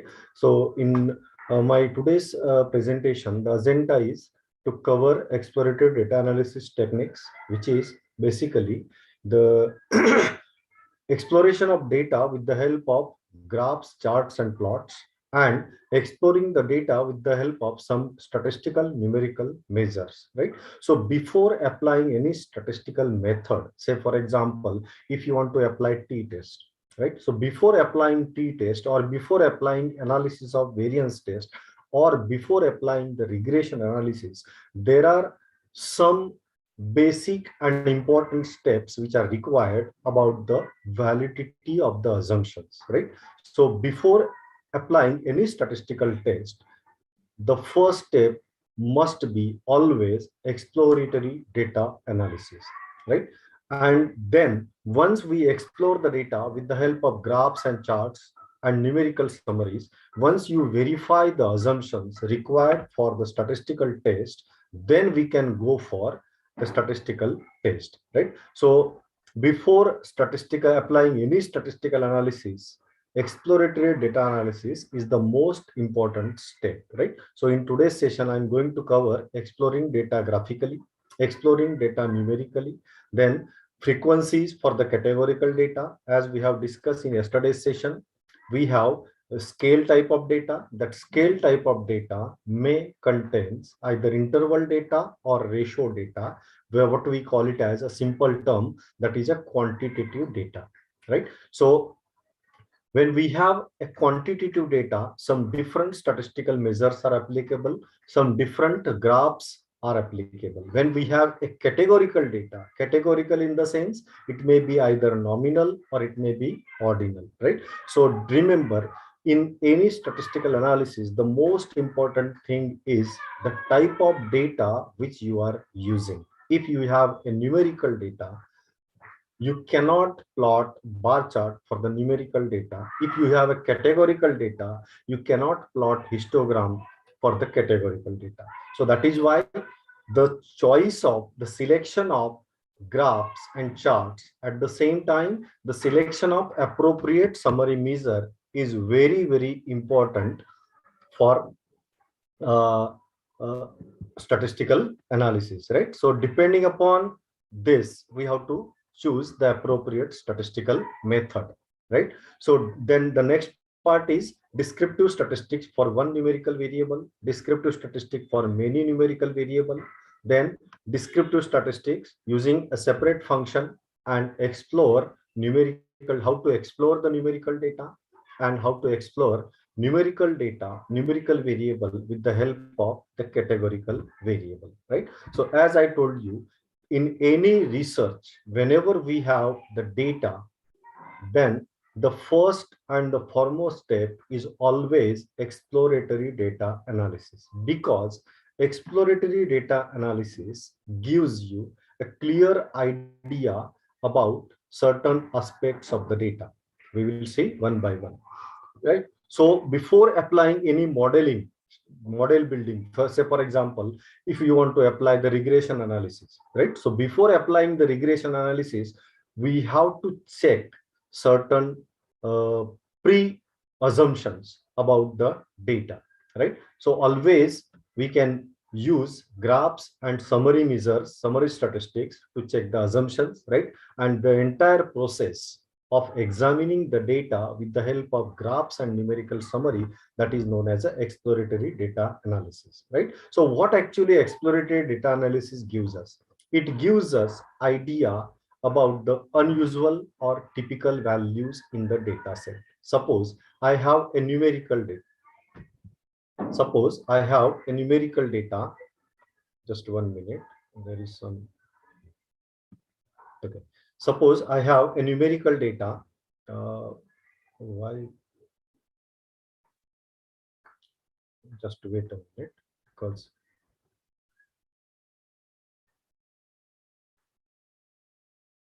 okay. Suppose we have a numerical data, say for example, height and weight, right? So when we have any numerical data, so there may be situation that some of the observations are unusual. Unusual means they are beyond the range of the entire data, right? Someone's weight is very high, someone's weight is very low as compared to the other data values, right? So that is known as unusual observations, right? Or the typical values. Typical values, when we have a categorical data, then the typical value, that is the most ideal value that we can, exploratory data analysis gives us idea about these two unusual and typical values, right? Another thing is center of the data, right? So mean, median, mode, as we know that there are 4 different characteristics of any numerical data. The 4 characteristics are measures of center, measures of dispersion, measures of skewness, and measures of kurtosis, right? So center means central value of the data around which all the data points are clustered, right? So when we explore the data with the help of graphs or with the help of numerical summary, so that summary, that exploratory data analysis gives you idea about the center of the data. It may be mean, it may be median, it may be mode. Again, these 3 measures are known as the center of the data, the average values, but each one has its own importance. Say, for example, if we have categorical data, so in categorical data, we cannot calculate mean. Say, for example, we have the data about the weight status, right? So underweight, overweight, normal, right? So in that case, the values are coded, the labels are coded as 0, 1, 2, 3, 4, 5, right? So in that case, if you calculate mean, so it is meaningless because we have a categorical data, and for categorical data, calculation of mean is of no use. In case of the categorical data, the center value is typical value is known as the mode value, which occur most frequently. Okay. Similarly, this exploratory data analysis gives you idea about the spread of the data. Spread means how the observations are distributed, how the observations are scattered, right? So spread, or which is also known as measures of dispersion, right? So for measures of dispersion, we have various measures like range is there, variance is there, standard deviation, quartile deviation, mean deviation, right? So these are different measures of dispersion. So depending upon the situation, depending upon the data, we have to use appropriate measure of dispersion. Okay. At the same time, this exploratory data analysis gives you idea about the minimum and maximum value of the data. That means the range of the data. So what are the extreme values in your data? So that can be traced out with the help of this EDA. Okay. Now the next is how to explore the data graphically. So there are different type of charts, right? You cannot use any chart for any type of data. The most important thing. That is why in SPSS, this measure is very, very important. As we know that in measure, we can select either scale, nominal, or ordinal type of measure. Scale means it may be interval, it may be ratio. Nominal means, scale means it may be interval or ratio, or which is also known as a quantitative data or numerical data, right? In case of a nominal, we have only categorization. Order is not important. Say, for example, male, female, blood group of a patient, smoking status, yes or no. So there is no order. right? So that is why it is simply a nomenclature of the data, categorization of the data, right? And the third one, that is a ordinal data. When we have order, that means, say for example, severity of the disease, right? So when we say severity of the disease, so we can categorize the severity in different levels, right? And these levels are in order. So categorization is there. Along with that, order is also there. So when we have this type of data, that is known as a ordinal data, right? So you, as I told you, you cannot use histogram for nominal or ordinal data because it is meaningless, because histogram is basically for a numerical type of data. Okay, so these are the different type of charts. So selection of chart is also important while presenting the data in research projects or in thesis, right? So the simple bar chart is there. Another one is a multiple bar chart. We will see one by one. It is also known as a cluster bar chart. Second one is a stack bar chart. So multiple bar chart is nothing but side by side bar charts are there, and in stacked one over the above, one over the other. So that is known as a stack bar chart. Another is a pie chart. There are some limitations of this uh, pie chart. We will see that also. Then simple box and whisker plot, right? So this box and whisker plot is a very, very interesting plot. It gives you clear idea about many numerical aspects of the data. That is a box and whisker plot. We can also plot a clustered box and whisker plot. Cluster means more than one variable. If you want to visualize, then we can use a clustered box and whisker plot, right? Then the histogram, which is basically for a numerical type of data for a single data, and scatter plot, that is basically used when we have to check the relationship between two or more numerical variables, right? In that case, we can go for a scatter plot, right? So simple bar chart, as I told you, basically it is used specifically for a categorical data, whether it is nominal or ordinal, we can go for a bar chart, right? So it is again very simple. Sorry. So it is for nominal or ordinal type of data. Here, each bar represents one level of that particular nominal data. Say, for example, if we have education level, so for each level, we have one bar, and the height of the bar represents the count in each category, right? The width of the rectangles, width of the bar is arbitrary, but it should be same for each rectangle in a single bar chart. Okay, so let us discuss this with the help of actual hands-on, right? So I have a data. This is again the same data. Okay, that is hard study data.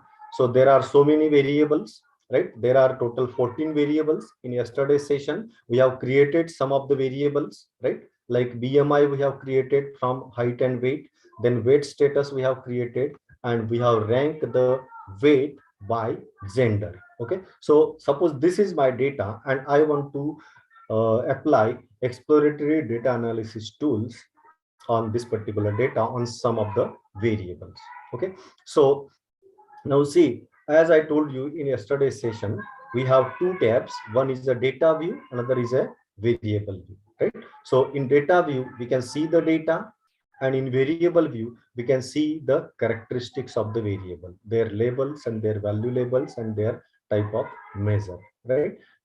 Okay, now suppose I want to apply a bar chart, right? So first of all, remember one thing, all the graphs and charts are available in this graphs menu, right? So there are two ways to plot the charts and plots, right? One is using chart builder, but that is quite complicated. Not complicated, but the easiest way is this. That is a legacy dialog.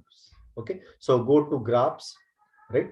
Then go to legacy dialogs, and these are the different type of charts we can plot with the help of a spaces. That is a bar chart, 3D bar chart, line chart. Line chart is basically used when we have a time series data. Time series mean if one of the variable is a time period. Say for example, I have data about the daily temperature, right? So day and the temperature. So if I want to visualize the daily temperature along with the days, right? So in that case, I can go for a line chart. Suppose I have minimum temperature and maximum temperature, so I can go for line chart. Okay. Similarly, we have the area chart, pie chart. This is a high-low chart that is basically used in stock market, high, low, open, close. So in that case, we can, in that situation, we can use high-low chart. And this is the most important, that is a box plot, which is also known as a box and whisker plot. Then error bar is there. So error bar is nothing but it is a kind of representation of a numerical data with the help of a confidence interval, 95% or 99% confidence interval, right? Then another one, that is a population pyramid. When we have data about the population with respect to gender or with respect to some different categorical variable, so we can use population pyramid, right? And then the scattered and dot. So here the scatter plot is used when you want to find out the relationship between two or more numerical variables. And finally, we have the histogram. Okay, so how to plot the bar chart? Okay, so as I told you, go to graph, then legacy dialogues, and click on the bar chart, right? So when you click on that, it will open a new window, right? Now remember one thing, this my today's session, my session is totally like hands-on, so be careful in the selection, right? Because the selection is very, very important, right? It is not the way that just I cannot show you all the slides, right? But here the selection is very, very important. Again, I repeat, go to graphs, legacy, bar, then we have a new pop-up window opens. It shows bar charts options, right? One is simple, another is a clustered and stacked, right? So select the simple, and there are three different options available: summaries for the group of cases, summaries for the separate variables, and values of the individual cases, right? So actually it is not possible to cover all the options in each type of chart in 1.5 hour session. So I tried my best to cover almost all the options. Okay, so just select this summaries for the group of cases and then click on this define button, right? Once you click on the define button, a new pop-up window opens. Here you can select different variables, right? So here the bar represents, if you want to show only the number of cases, right, then the default option is n of cases, that is number of cases. You can choose percentage if you want percentage bar chart. You can use cumulative values, you can use cumulative percentage, or you can use a specific statistics for the numerical variable, right? So the first one, that is a number of cases, right? And then select the categorical variable. Remember, because category axis is a categorical variable, and we can see that in SPSS, in front of each variable name, it shows different symbols, right? So these are the symbols. This is a scale, right? This is nominal data, this is ordinal data, right? And so on, right? So it gives you hint about the type of data. Okay, so education, so select education, right? And then click on the title. If you want to add the title, you can add the title here. Say for example, the bar chart of education level.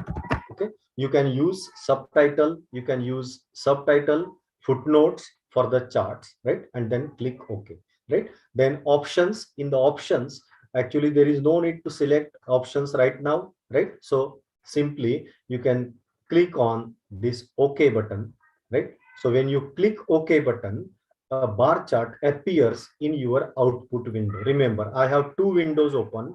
One is my data set, right? This is my data set, hard study data, and another window of SPSS, that is the output 3, right? So when you save this, it gives the extension SPV. Okay, so for example, if I am saving this as exploratory data analysis. Okay, so in this case, now see, now the name is changed, exploratory data analysis .spv. So we have data in a separate window and output in a separate window. So this is how we can create graphs and chart, right? Bar chart, right? Now here, if you want to edit the bar chart, these are the default options available in SPSS, the colors and all these things. If you want to edit the bar chart, just double click on the bar, right? Double click on the chart, it will open, and now you can choose the different options. You can change the color, you can change the labels and all these things. Yeah, you can add the data points here, right? So these are additional options available, right? So this is how we can use a bar chart. Sorry. Okay, so this is about the bar chart. Okay, you can select the category axis and then title, right? You can use different options, number of cases, percentage of cases, cumulative, percentage cumulative, and other statistics. Okay, and then give the title, appropriate title, and this is the bar chart for the education level, right? So these are the bars, and along y-axis we have counting in each category. Say for example, the education level, not educated, right? So this is the height. Okay, so how many individuals, how many respondents are not educated, how many respondents are having primary education? So this shows the corresponding height of that.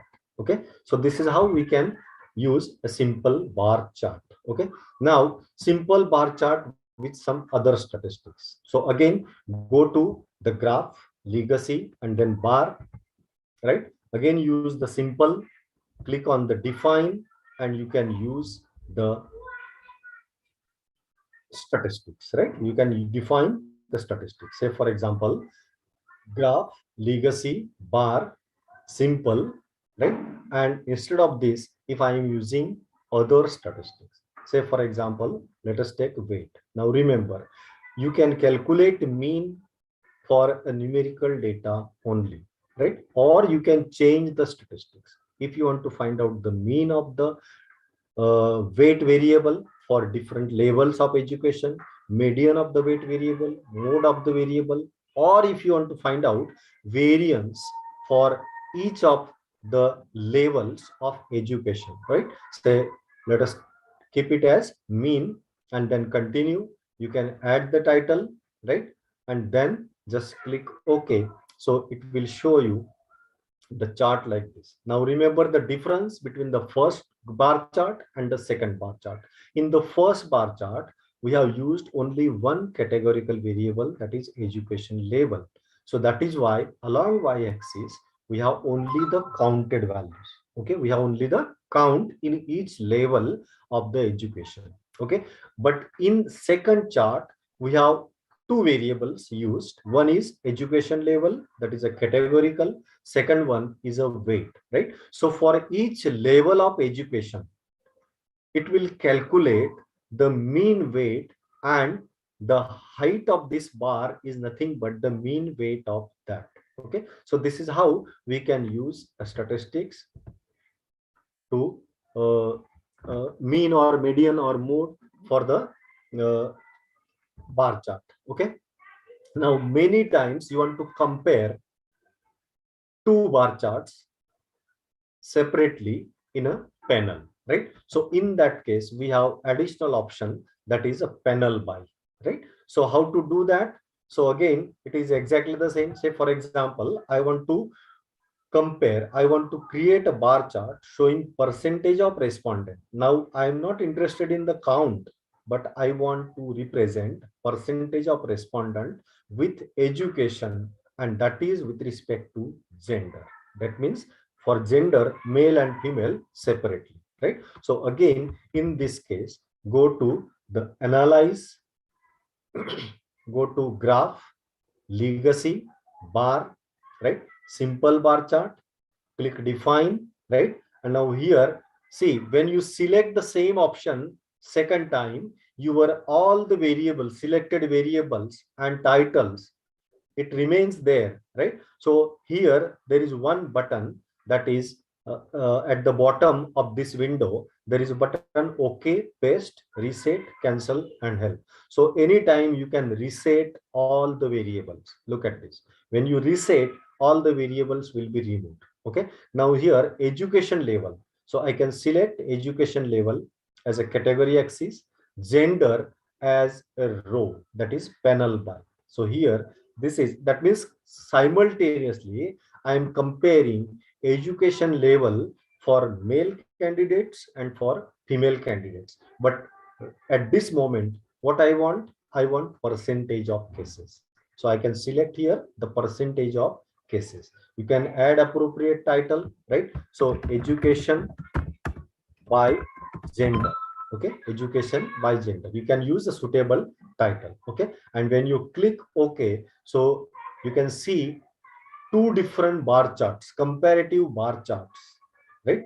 So along x-axis, we have the first variable, that is a primary variable, education level, and along the y-axis, we have the percentage of cases, right? And the entire bars, the charts is divided into two levels for male and female with respect to gender. So this is a comparative chart, right? So this is a row wise. If you want column wise, you can use the same technique, but instead of selecting the gender variable in the row panel, you can select the gender variable in the column panel, right? So it will create two columns, right? Like this, male and female, column wise. This is row wise and this is column wise, right? So it is up to the user whether this is appropriate or this is appropriate. Okay, so this is how we can create a bar chart, simple bar chart, panel by some additional categorical variable. You can use more categorical variable also. Say for example, I want to create a bar chart, right?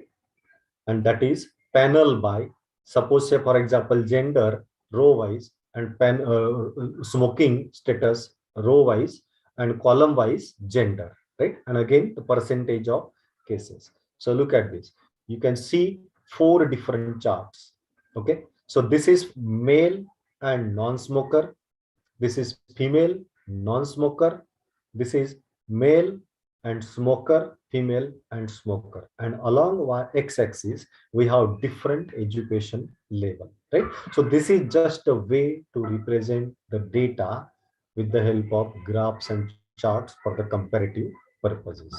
Okay, so this is how we can use panel by row wise or column wise or simply row wise or simply column wise. Okay, so this is how we can create the simple bar chart, right? Now many times we want to summarize, we want summaries of a separate variables, right? Separate variables in the sense, say for example, I want a simple bar chart, right? And numerical variable by some categorical variable along with the error bar, that is 95% confidence interval, right?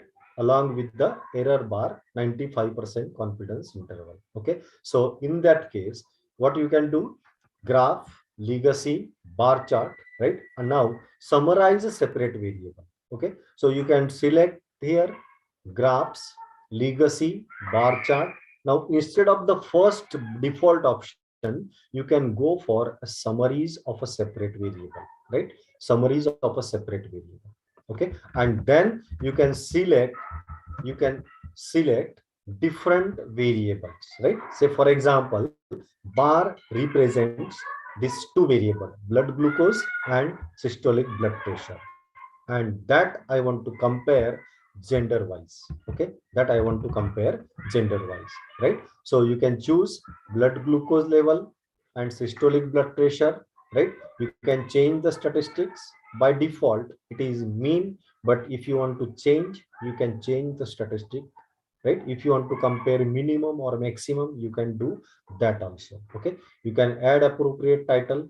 Okay, and here row wise or column wise, you can select the variable, right? Say for a categorical variable, say for example gender, I want to represent. Okay, so this is how we can select. And then in options, I have the additional option, that is a display error bars, right? So display error bar means it will calculate 95% confidence interval for blood glucose and systolic blood pressure, right? 95% confidence interval for the blood glucose and systolic blood pressure, and that is to with respect to different levels of gender, like male separately and female separately. So this is how we can use. If you want to represent the standard error, right? Because in many research articles, we can see the error bar with respect to standard error, that is mean plus or minus 2 standard error, right? So here you can use 2 standard error, or you can use 3 standard error, or you can use standard deviation, 2 standard deviation, 3 standard deviation. Okay, but here, and then just simply click OK. So it will create a bar chart. Now this bar chart shows the height of the bar is nothing but the mean. The height of the bar is the mean for the first variable. The first variable is blood glucose. So this is the blood glucose level, right? For male candidate, this is for female candidate. And this bar, this I represents the lower and upper limits, 95% confidence limits, right? Lower and upper 95% confidence limit. Okay, so this is how we can create a bar chart. 1 minute, someone raised the hand. If you have any query, you can ask me anytime.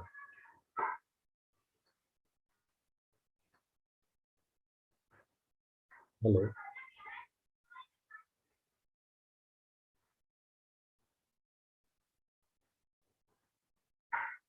Yeah, okay.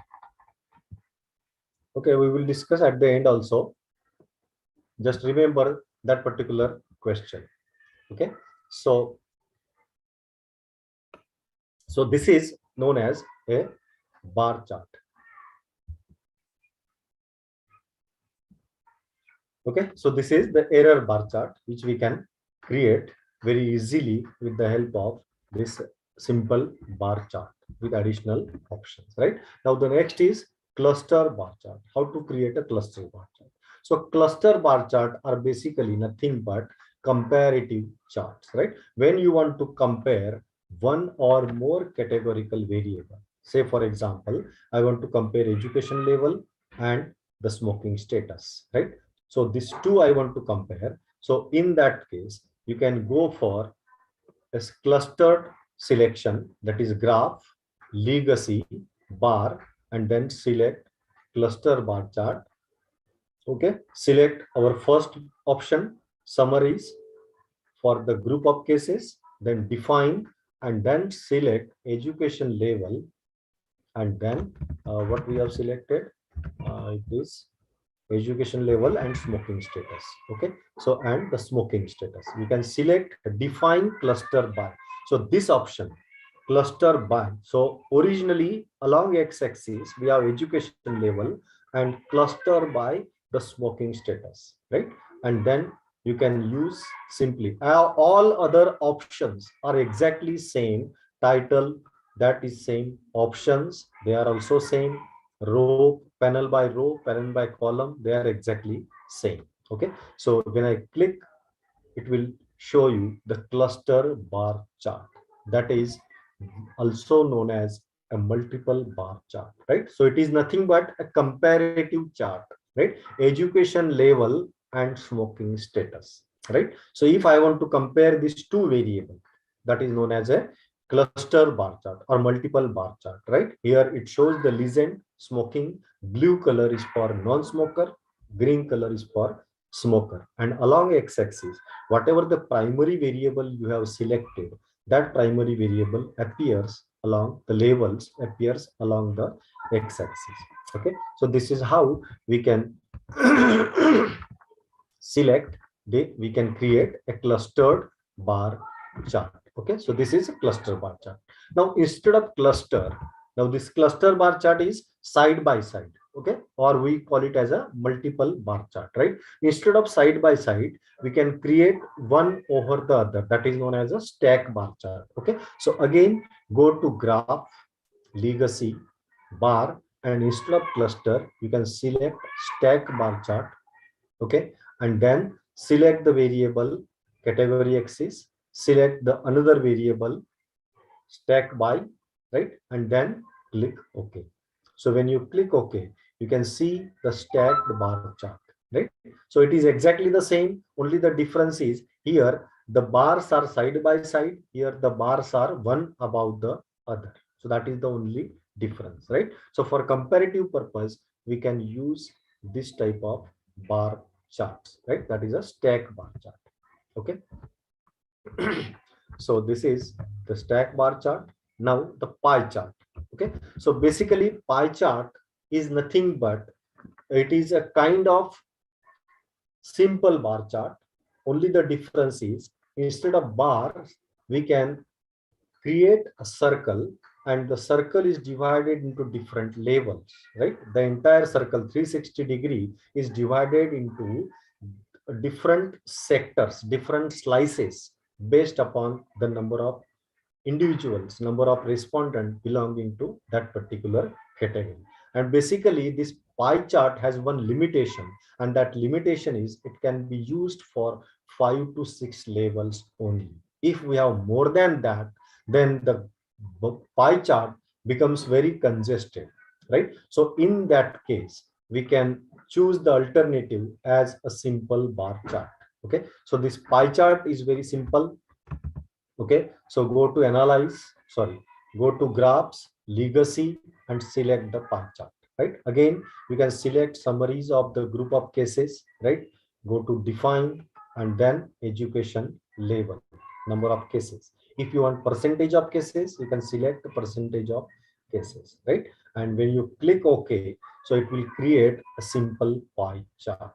Okay, so here remember the angle is 360 degree.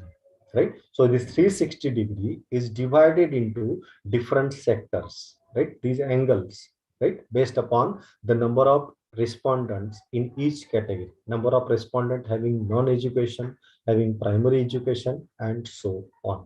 You can edit this just by double clicking on that, right? So when you double click on that, you can edit, right? And then you can add the data label, right? So look at this, you can add the data labels, right?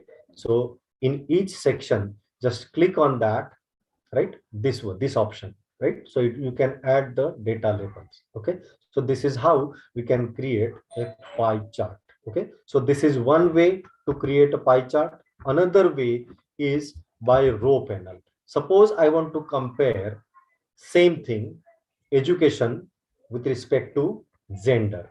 Okay, education with respect to gender. So I can select gender as a row panel. So it will divide the whole data for education level. The variable education is further divided into two categories, that is male and female. So for male, it will create a separate pie chart. For female, it will create a separate pie chart. If you want to compare, then this is very useful, right? So this is how we can create a pie chart, right? Now the next one, which is most important for a numerical data, and that is known as a box plot, or which is also known as box and whisker plot. Okay, so basically box and whisker plot is used when we have a numerical data, numerical variable. We have to represent numerical variable graphically, then only we can go for a box plot. Or if you want to represent numerical data along with some categorical data, nominal or ordinal data, we can go for box and whisker plot. Okay, so what is the use of this particular plot? So basically this box and whisker plot is based on the 5-number summary. Okay, in statistic there is one common term that is known as a 5-number summary, which is also known as Tucky's 5-number. Right, Tucky is the name of the scientist who gave this 5-number summary for any numerical data. What are these 5-number summaries? So 5-number summary measures are minimum value of the data, then maximum value of the data, okay, then the first quartile Q1, median, and the third quartile. So quartiles are nothing but the values which divide whole data into 4 equal parts, right? So entire data is divided into 4 equal parts. Each part consists of 25% of the data. Okay, so when we divide the data, when you divide a line, straight line, into 4 equal parts, so we have to cut at 3 points, 3 locations, right? So that 3 location points are known as Q1, that is the first quartile. Below Q1, we have 25% of the data, and above Q1, we have 75% of the data. Then there is a second quartile, which is also known as median. So median is the center of the data. Below and above median, we have 50% data lies, right? So Q2, that is known as a Q2, second quartile. Okay, and the third quartile Q3. So below Q3, we have 75% of the data. Above Q3, we have 25% of the data. Because many times we want to divide the data into some number of equal parts. Suppose I'm interested in only middle 50% of the data, because lower values and upper values are quite difficult to interpret many times when we have a skewed data. Okay, so in that case, we can focus only on the middle 50% of the data. Okay, so these 5 numbers are known as 5-number summaries, and this box and whisker plot is basically based on these 5 numbers, right? And one more value which is very important, that is known as interquartile range, right? So interquartile, we know that range in statistic is maximum minus minimum, that is known as range. Okay, but interquartile range, now it is a kind of range but between the quartiles. So I have Q1, Q2, Q3. So extreme values are Q1 and Q3. So Q3 minus Q1, that is known as interquartile range. This interquartile range is very useful to trace out the outliers in the data, right? Now this is again very important aspect, because many times when we collect the data in a survey or through questionnaire, so we may have some of the observations are unusual observations or some typical unusual values are there. So these unusual values create problems in analyzing the data. Okay, so that is why these unusual values should be traced out, and after tracing there is a separate treatment for the outliers. These unusual values are known as outliers in the data. Okay, so these outliers, either there are 2 different ways to handle the outliers. One way is, if in a data some extreme value is there, very high value is there, so simplest way is eliminate that value, remove that value, right? But again, when we remove certain value, when we remove the collected information, there is a loss of information. Okay, so some people suggest that instead of removing that value, we can replace that value with the help of the average value of the entire data. It may be mean, it may be median, or it may be mode also, right? So outliers are very important, right? Because in tomorrow's session, there will be a session on hypothesis testing, right? And you can see that in hypothesis testing, the normality assumption is very important.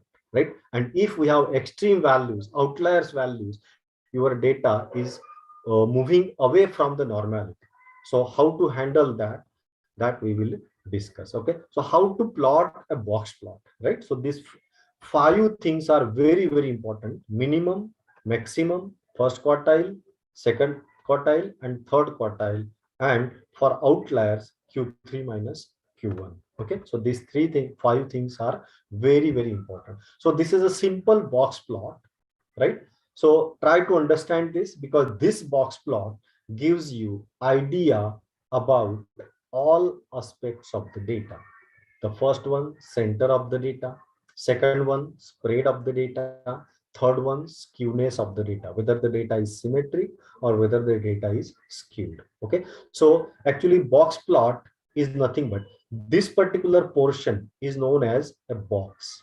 Okay, this rectangle is known as a box, and these tails are known as the whiskers, right? These are known as a whisker. That is why it is also known as a box and whisker plot. Okay, so this center value is nothing but the median, that is second quartile, right? And the bottom of the rectangle is first quartile. Okay, the top of the rectangle, that is a third quartile, right? And if in your data, if no outliers are there, then this end of the whisker, top value of the whisker, that is the maximum value; bottom value of the whisker, that is the minimum value. This is a maximum and this is minimum if there is no outlier. Okay, if there is an outlier, then in that case these are not the maximum and minimum values. Okay, so if there are outliers, now how to trace out the outliers, right? So from the given data we can calculate the quartiles Q1, Q2, Q3, right? And then interquartile range, and if any value is less than Q1 minus 1.5 IQR, then suppose these 2 points are there. So these 2 points are less than Q1 minus 1.5 IQR. So these are the lower outlier. Similarly, this Q3 plus 1.5 IQR. So above this value, all points are considered as outliers, right? And this is one thing. Another thing is, this gives you idea about the center of the data. Look at this. This is my center of the data, median.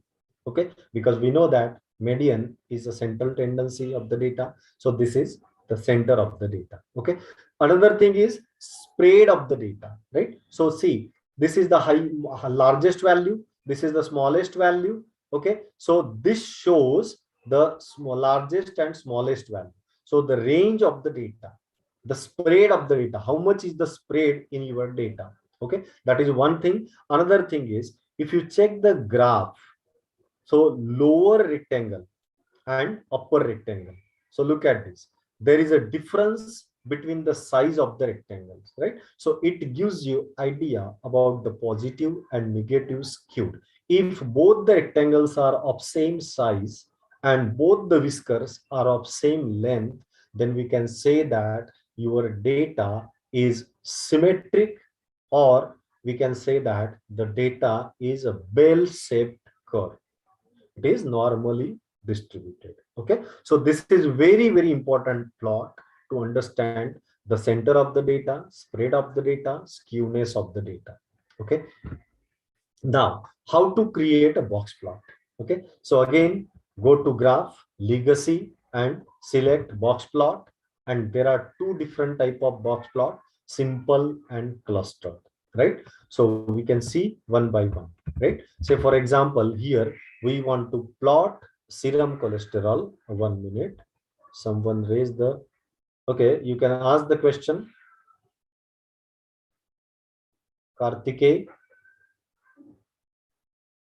Hello. Sir, I'll open Hello. the chat. Okay. Is Yes, there? Kartikeya, sir, you can put your message in the chat box. Okay. Okay. Kartikeya, sir, please put your query in the chat box. Okay, no problem. Okay. Okay, you can ask the question in the chat box, right? Otherwise, I can make him post. Let me see, sir. Oh, 1 minute, because I cannot see in the chat box. I'll see, sir. 1 minute. Okay. There are 3 Karthikeyan. May I know which He one? can speak. Karthikeyan sir, you can ask. Yes, Collection yes. data Which again.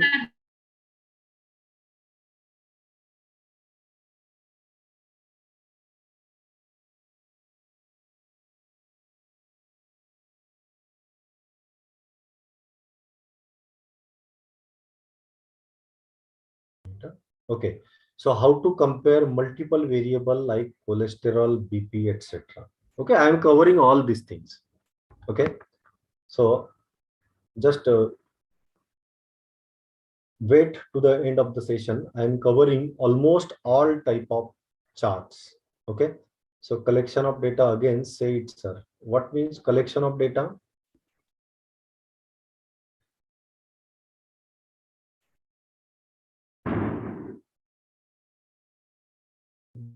Okay, I didn't get the question.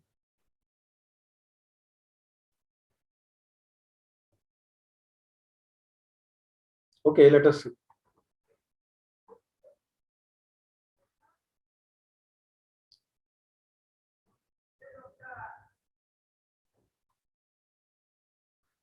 Okay, so, it is no use. Okay, we will discuss at the end of the session, right? So because unless otherwise I cannot finish my presentation, right? Because it is hands-on, it is like a hands-on training, right? Okay, so suppose I want to compare serum cholesterol gender-wise, right? So then just go to your data, graph, legacy, and then box plot. Okay, simple box plot. Okay, define variable, right? Now since I have selected, 1 minute, what I have to do, serum cholesterol and gender. Okay, so it is about the serum cholesterol. So this is the serum cholesterol as a variable. Remember, you cannot select categorical variable here, right? Because box plot is basically used for a numerical type of data.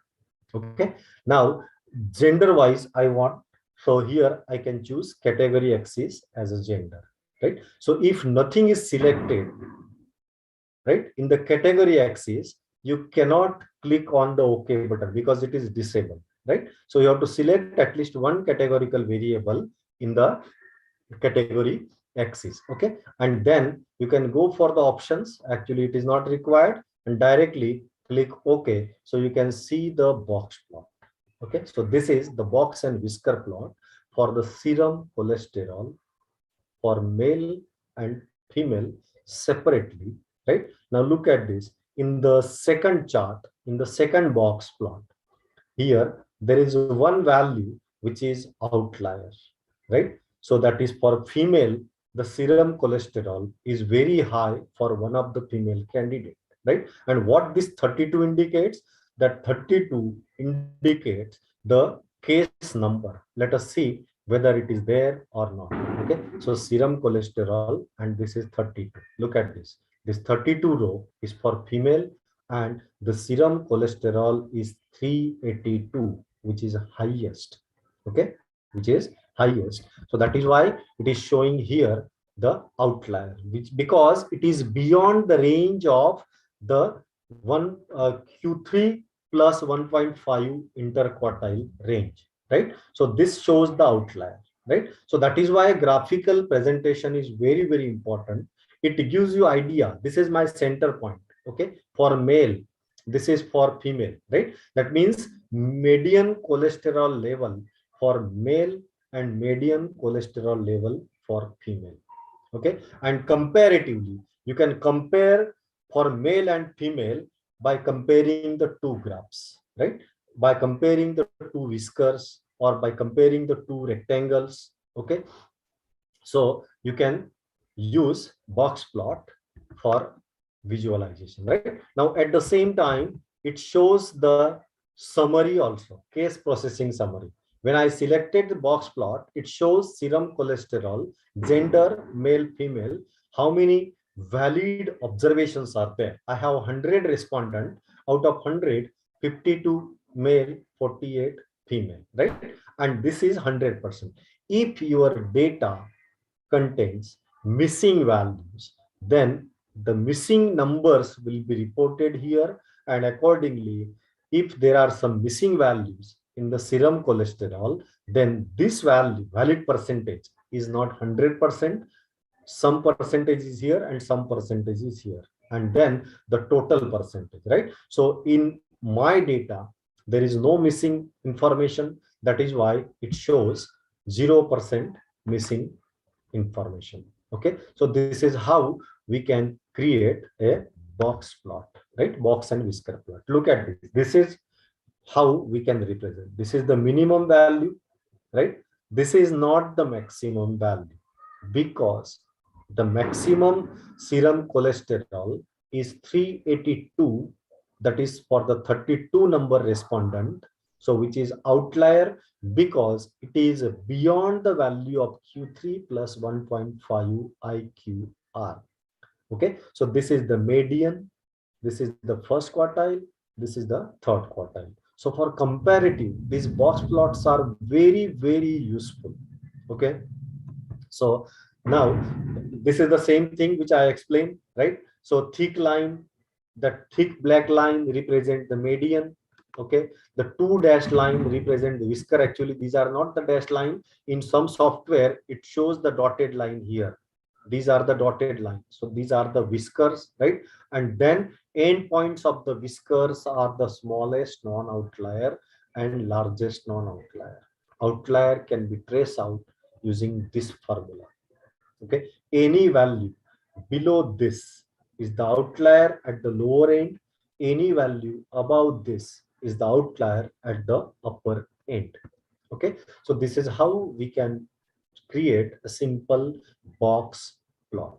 Okay, now let us move to the clustered box plot, right? So in the clustered box plot, instead of one categorical variable, I can use two categorical variables, right? So blood glucose, suppose I want to compare, that is a numerical variable. Smoking status, yes or no.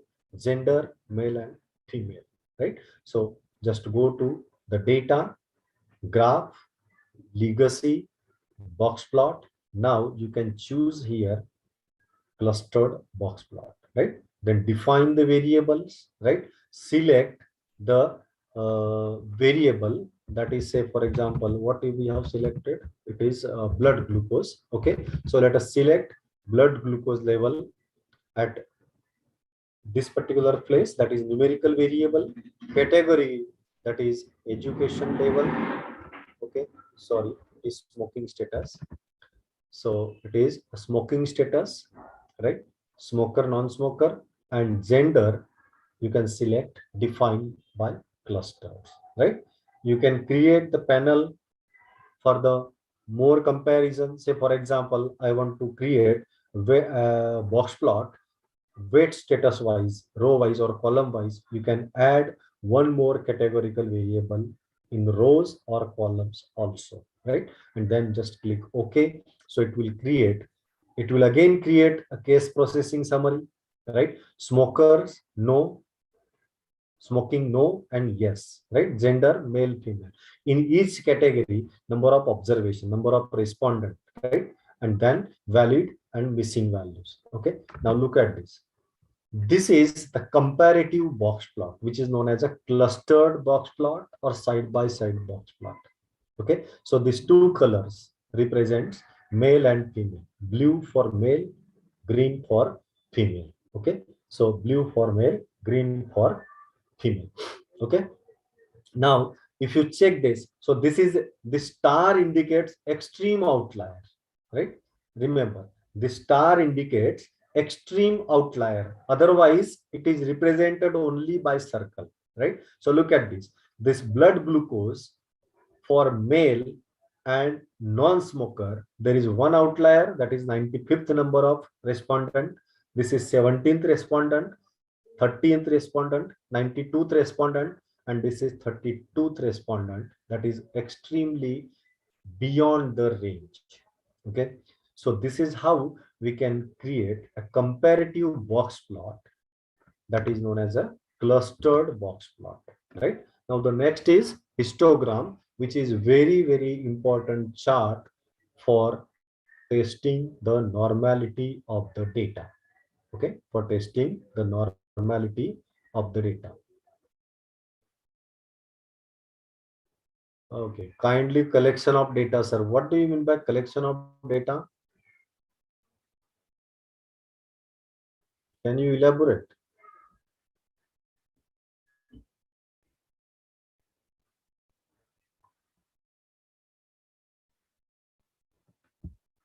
Okay, so let us continue. Okay, so histogram. So see, this data is not actual data, it is a hypothetical data. Okay, so that is why we may have some unusual values, and the intention is to create some unusual data values also. So this is not the actual data, this is hypothetical randomly generated data within some specific range for blood glucose, for serum cholesterol, and all other variables. Okay, now how to create a histogram? So basically histogram is nothing but a kind of bar chart, because in histogram also we have bar, right?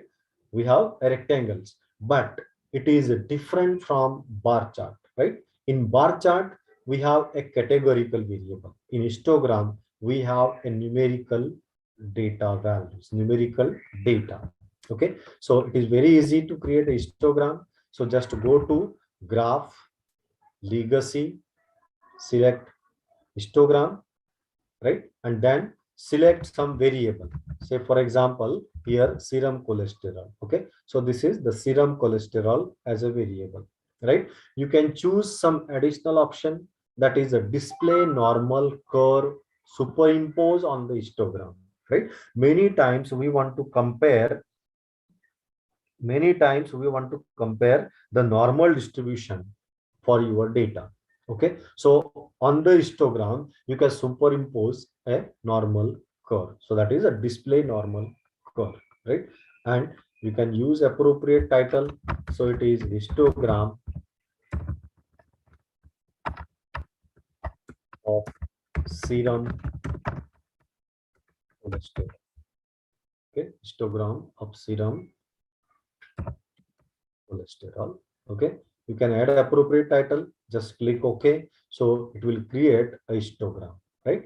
And this curve, this bell-shaped curve, is a normal curve superimposed on your actual data values, right? Along with this, it gives you information, additional information about the center and spread of the data, right? So center means mean. So mean serum cholesterol is 216.93, and standard deviation in the serum cholesterol is 38.86, and there are 100 observations in the data.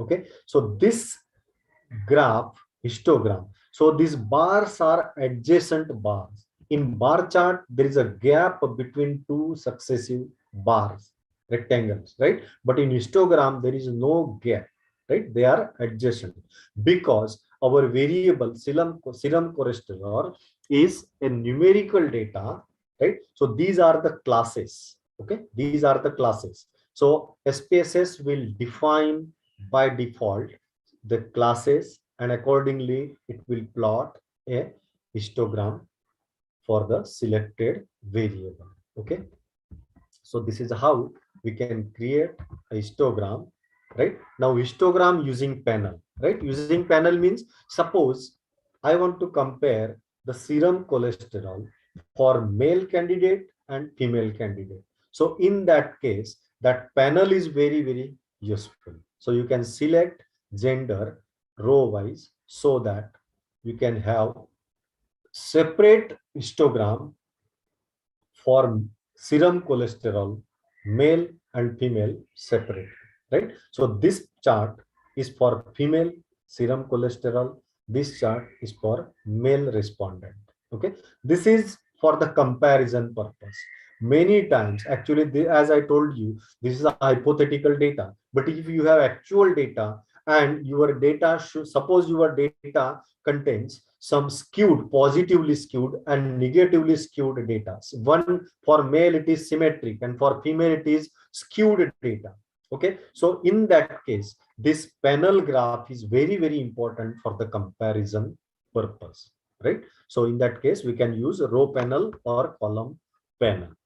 Okay, so this is how we can create histogram in panel according to some numerical categorical variable, right? Now the next one, that is the scatter plot, right? Now remember, histogram gives you plot for one numerical variable only. Okay, one numerical variable, that is serum cholesterol or blood glucose or any numerical variable, right? But suppose I want to compare two numerical variables like height and weight, right? If someone weight height is more, then whether the weight is also more, that means is there any relationship, linear relationship between the height and weight of the respondent? Is there any relationship between the blood glucose and the blood pressure of a respondent? So two numerical variables or more numerical variables, if I want to compare, I can go for a scattered plot, right? In the scatter plot, it is very easy: graph, legacy, and scattered plot. Okay, so the first one, that is a simple scatter. It is used when we have two numerical variables. Matrix plot, matrix scattered is used when we have more than two numerical variables to compare. Okay, we will see that also. So go to simple scattered, define the variable.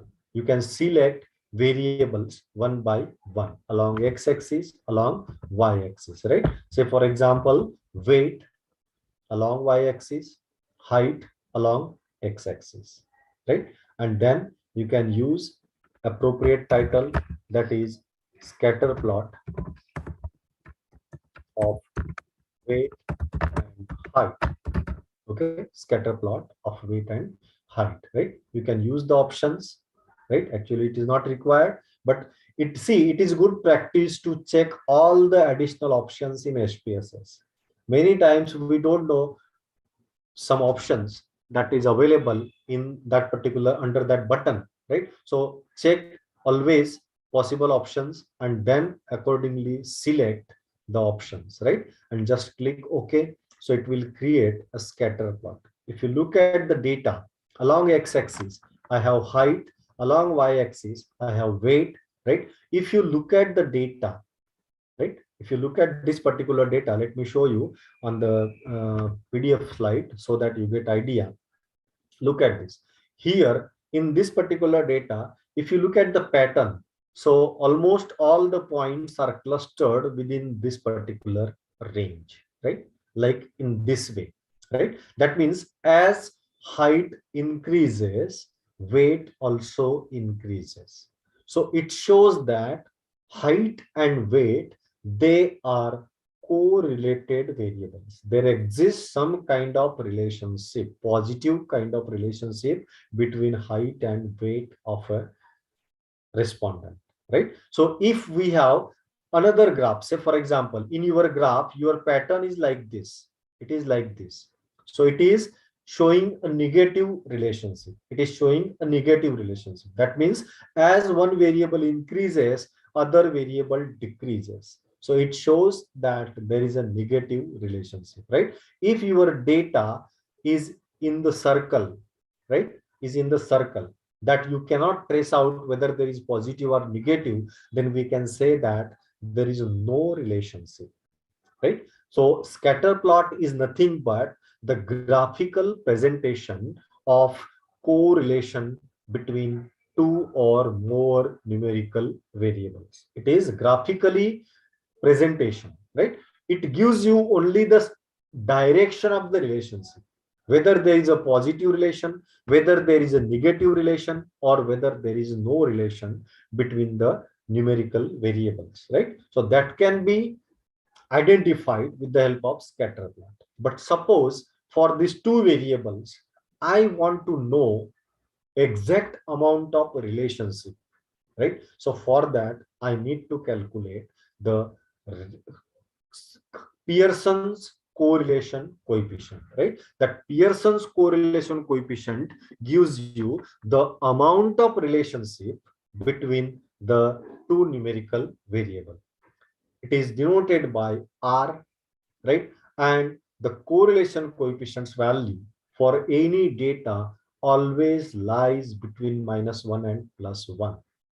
If it is equal to +1, there is a perfect positive. In case of the perfect positive, all the points are in this way. They are all on the same line. If it is negative relationship, all the points are on the downward line. That is known as a perfect negative relationship, right? So this is known as a partially positive relationship. As height increases, weight also increases, right? So if it is between 0 to 1, not 1, 0 to 1, it is positive relation. -1 to 0, it is negative relation. Exactly equal to 1, perfect positive relation. Exactly equal to -1, perfect negative relation. And if it is equal to 0 or very close to 0, we can say that there is no relation of any kind between the two numeric variables. Okay, so this is how we can create a scatter plot. So it is actually the graphical presentation of the relationship between two numerical variables. Okay, two numerical variables. Okay, so this is all about the graphical presentation of data. As I told you, exploratory data analysis comprises of two things. One is graphical presentation of data. Another is numerical summaries of the data. Okay, so in the first part, up to this, we have discussed the graphical presentation of data, whether it is categorical data, nominal data, ordinal data, or whether it is a numerical data, or whether it is a combination of the two. That means one numerical, one categorical, or both categorical, or both numerical. So all possible options we have seen, right? Now the next part is how to explore the data numerically, right? How to explore the data numerically. Okay, so these are also this numerical exploration of data is also important to get idea about the center, spread, skewness, kurtosis of the data. Okay, so frequencies for the categorical data, right? So one by one we will discuss frequencies for the categorical data. So actually frequency can produce a summary measure for the categorical in the form of frequency table or charts, pie chart or bar chart. Okay, so how to create a frequency table, right? Now we have to switch over to another option, that is go to analyze, right? So remember one thing, for the statistical analysis and graphical presentation, almost all the commands, all the methods are available in two menus only. One is this analyze menu, and for graphical, it is the graphs menu. All other parts, this transformation is for data manipulation, data recoding, data computation. This data is for data manipulation, right? Merging of the data, different data sources, sorting of the cases, sorting of the variables, right? Splitting of the file, right? This view is just for the view of the data, right? So everything is available in this analyze menu and a graph menu. Okay, so you have to focus all on analyze and a graph menu. Okay, so in analyze, descriptive statistics, right? In the first case, let us check this also, because it is again very important. Say for example, analyze reports and code book. When you say code book, so here you can select the number of variables and add it here. Actually, basically, this is for the advanced user of SPSS. where you want to create a code book, the labels, what are the labels used, because many times what happens, you have created the data and after 4 or 5 months, when you open the file, you forgot certain labels, you have not created labels earlier, right? So that is why this is very important. Okay, so then output, you can choose all these outputs, right? And you can use file information, name of the file, location of the file, how many cases are there, right? And statistics, that is counts and percentage, mean, standard deviation. These are the basic options available. When you click OK, everything will be created here, right? Now just focus on now try to understand the output also. See, when I use any command, say for example, I have used this graph command, right? So here this is known as a syntax of SPSS, right? Just above that graph, if you look at the window, this particular box, right? So this is nothing but the syntax of SPSS to get this particular chart. Okay, now see, I have used a code book. So this is the syntax of a code book, right? And these are the information. When I save this file, when I open this file second time or 1 or 2 months later, I can trace out the location of the file, where it is stored, right? What is the name of the file? How many observations are there, right? How many variables are there? What are their types, right? Right? So what are their types? What is their position, right?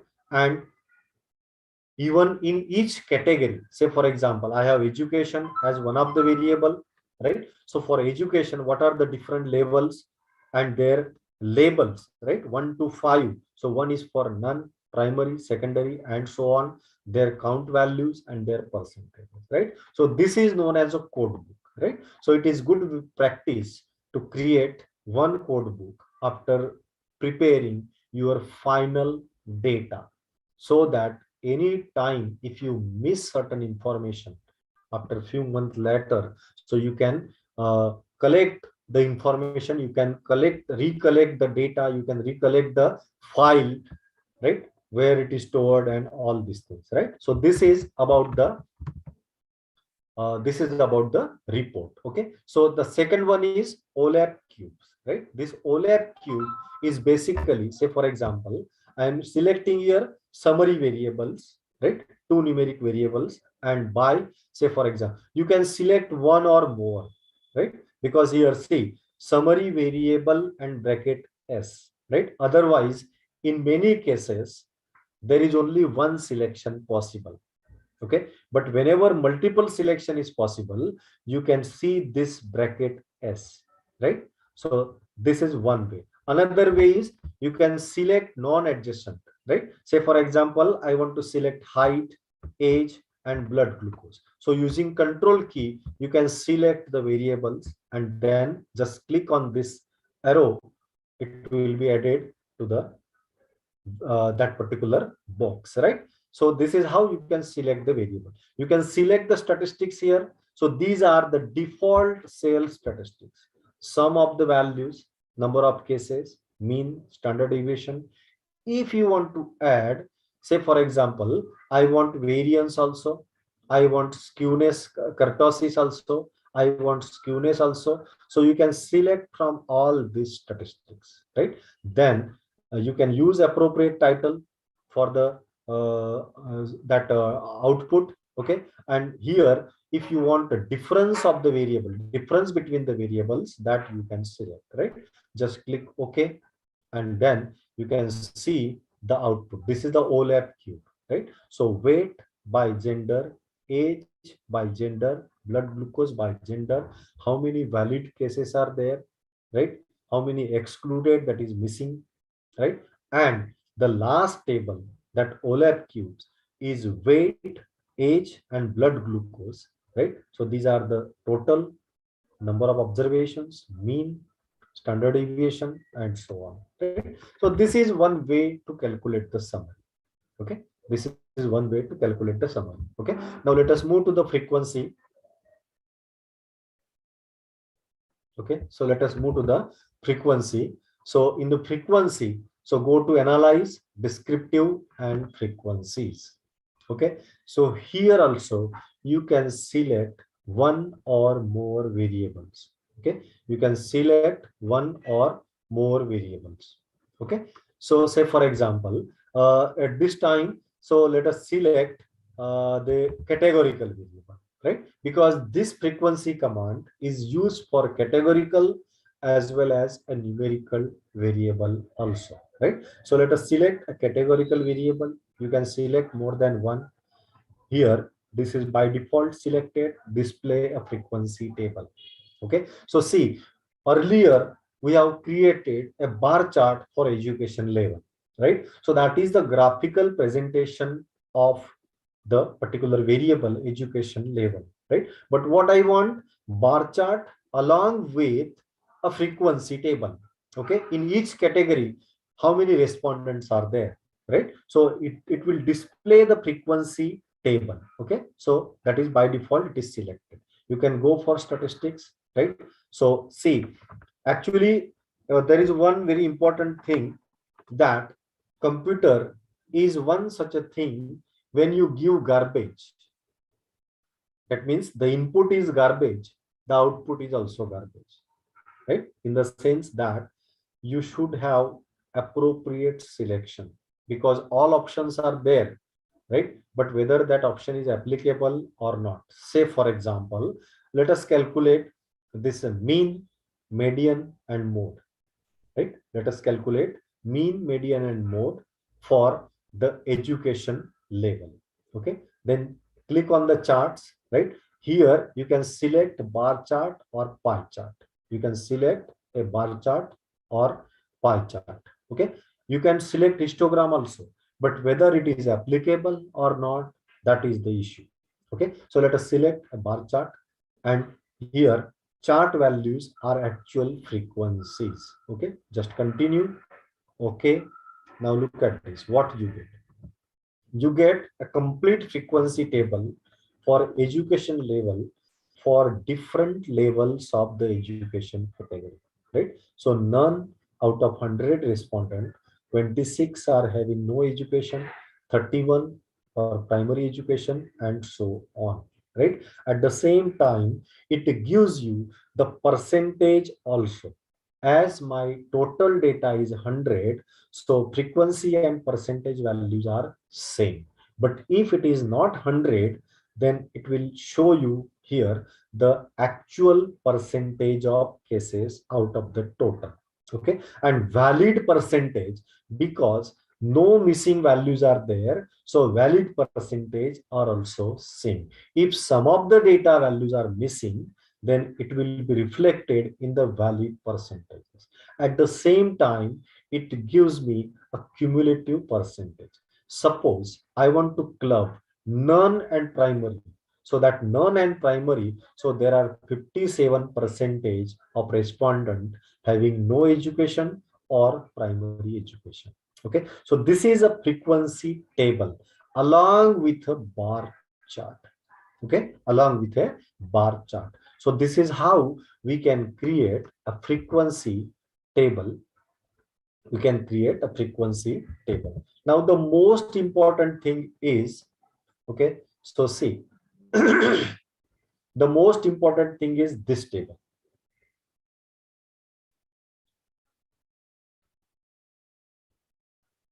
Okay, so the most important thing is this table, because I have selected mean, median and mode.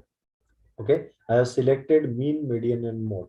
So whether for such a data, 1 minute. Okay, you can ask the question in the chat box. Yes, sir. Let me enable the chat. Okay. Someone raised the hand. Yes, sir. I don't know who raised the hand. Okay, in box and whisker plot, how to identify which is positively skewed and negatively skewed. Okay, so it depends on the positive and negatively skewed, it depends on the whiskers at both the ends, right? So if your whisker to the right hand side is longer and the rectangle to that is also longer, it shows a positively skewed. Positively means it has a longer tail toward the right side. Okay. If the whisker to the left hand side is longer, right? Okay. So if the whisker to the left hand side is longer and the rectangle on the left hand side is slightly longer than the right hand side, then we can say that there is a negatively skewed. Okay, so this is about the skewness, right? Another question is, do we have to write interpretation for charts? Actually, for charts, it is not required. For the interpretation is not required. Okay, but you can highlight certain parts from the chart. Say, for example, in one category, the numbers are very high, so that you can show in the particular you can write in the description. Okay, so is q1 side is left? Obviously q1 side is left and q3 side is the right side. Okay. Okay, top and bottom. So see, there are two types of box and whisker plot. One is a horizontal and another is a vertical, right? So if we have horizontal, then bottom is known as the lower part and upper is the Q3 part, Q1 and Q3, right? If we have horizontal, in case of the horizontal, left and right. Okay, so that is the meaning of this. Okay.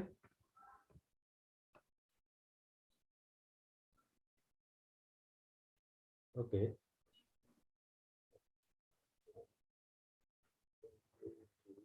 The best spaces application for use. I don't know. I don't understand the question. Which is the best spaces application for use?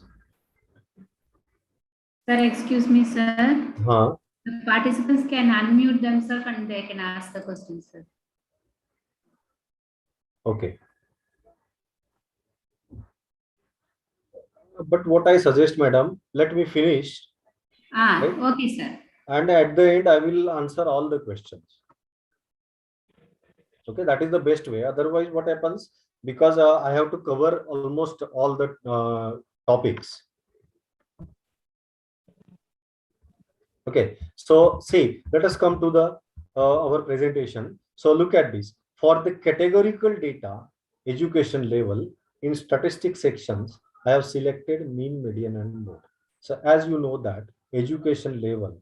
So if you check the output looks like this one, right? So mean is 2.46, right? So actually, you know that in education level, I have used the values as 1, 2, 3, 4, and 5 for different levels of education, right? So when you calculate mean or median for such a data, categorical data, it is of no use, right? So when we say that 2.46 is the average education, so what is the meaning of that?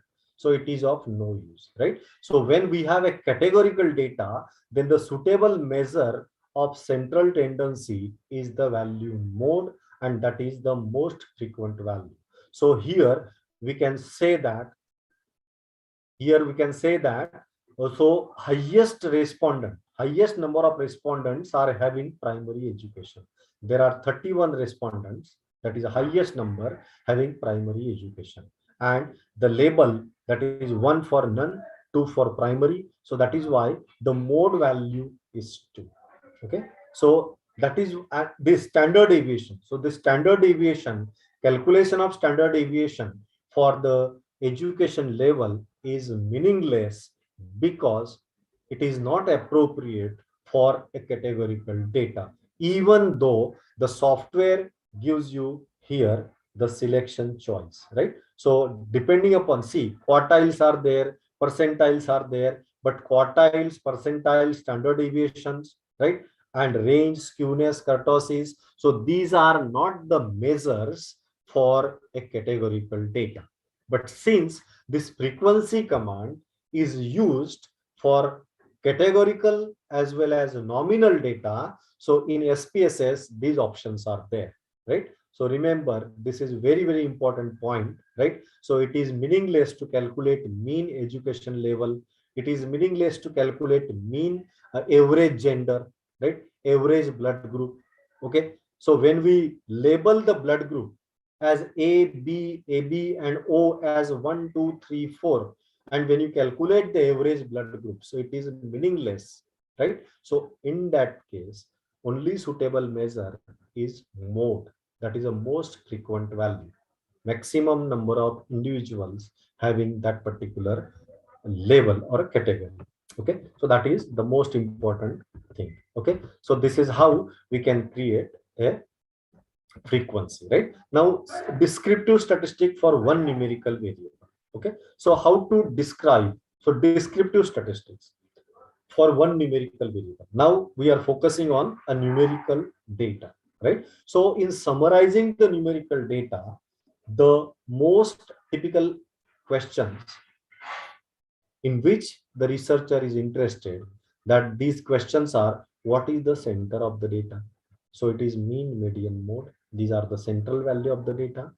How spread out is the data, right? That is either range, that is maximum minus minimum, variance, standard deviation, quartile deviation, mean deviation, right? So these are the measures of dispersion or measures of spread, right? What are the extreme values? That is minimum and maximum. And what is the shape of the distribution? Shape means skewness and kurtosis. Skewness, the meaning of skewness is lack of symmetry. If we have a bell-shaped curve, we call it as a symmetric data or absence of skewness. If we have not bell shape, but if a curve has a longer tail toward the right side, it is known as a positively skewed. If it has a longer tail towards left side, it is known as a negatively skewed, right? So that is about the skewness. Skewness means lack of symmetry. Okay, kurtosis. Now, why we study all these things?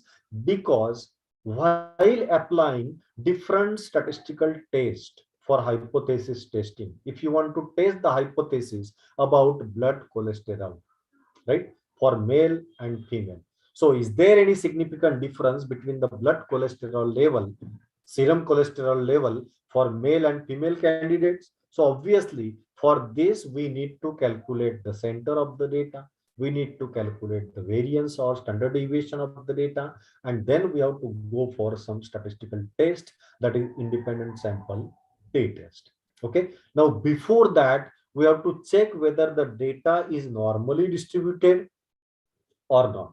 Okay, so that normality is important. So that is why we calculate the skewness and kurtosis, right? That is why we calculate the skewness and kurtosis, right? So these four things are very, very important: center of the data, spread of the data, extreme values, skewness, and kurtosis, right? Now these values can be calculated using a descriptive statistics. Okay, so using a descriptive statistics we can calculate these values. Okay, so there are two ways actually. One is using descriptive statistic and frequency, and then another is using descriptive statistic and the descriptive option, this option. Okay, so we will see one by one. Okay, so let us see by frequency. Okay, say for example I am interested in the weight variable. Okay, so let us go to analyze descriptive frequencies. Now you can select here the numerical variable, say for example weight, right? In frequency case we have both options available. You can select categorical or you can select the numerical, because it is calculating the frequencies and the summary measures, right? Now in statistics you can select standard deviation, variance, minimum, maximum, and all these values. Okay, at the same time you can use chart. Now since my variable weight is a numeric variable, I cannot go for bar chart or pie chart. Okay, I have to go for a histogram, right? So see, the option is there, but you should know whether it is applicable or not. right? Because weight is a numerical variable, and numerical variable cannot be represented with the help of pie chart or with the help of bar chart, because weight is a numerous data. If you look at the values of the weight, so there is certain range. Within that range, we have 100 observations. Okay, so you can select shows normal curve, right? Continue, and then just click OK. So this is the output. Look at this. The first table, this first table, it gives you the summary measures: mean, median, mode. For the weight variable, here it shows the weight variable, standard deviation, variance, minimum, maximum. Okay. At the same time, it shows the frequency. But this table is of no use because we have a numerical data, and in numerical data, if we have, say for example, I have only 100 observations.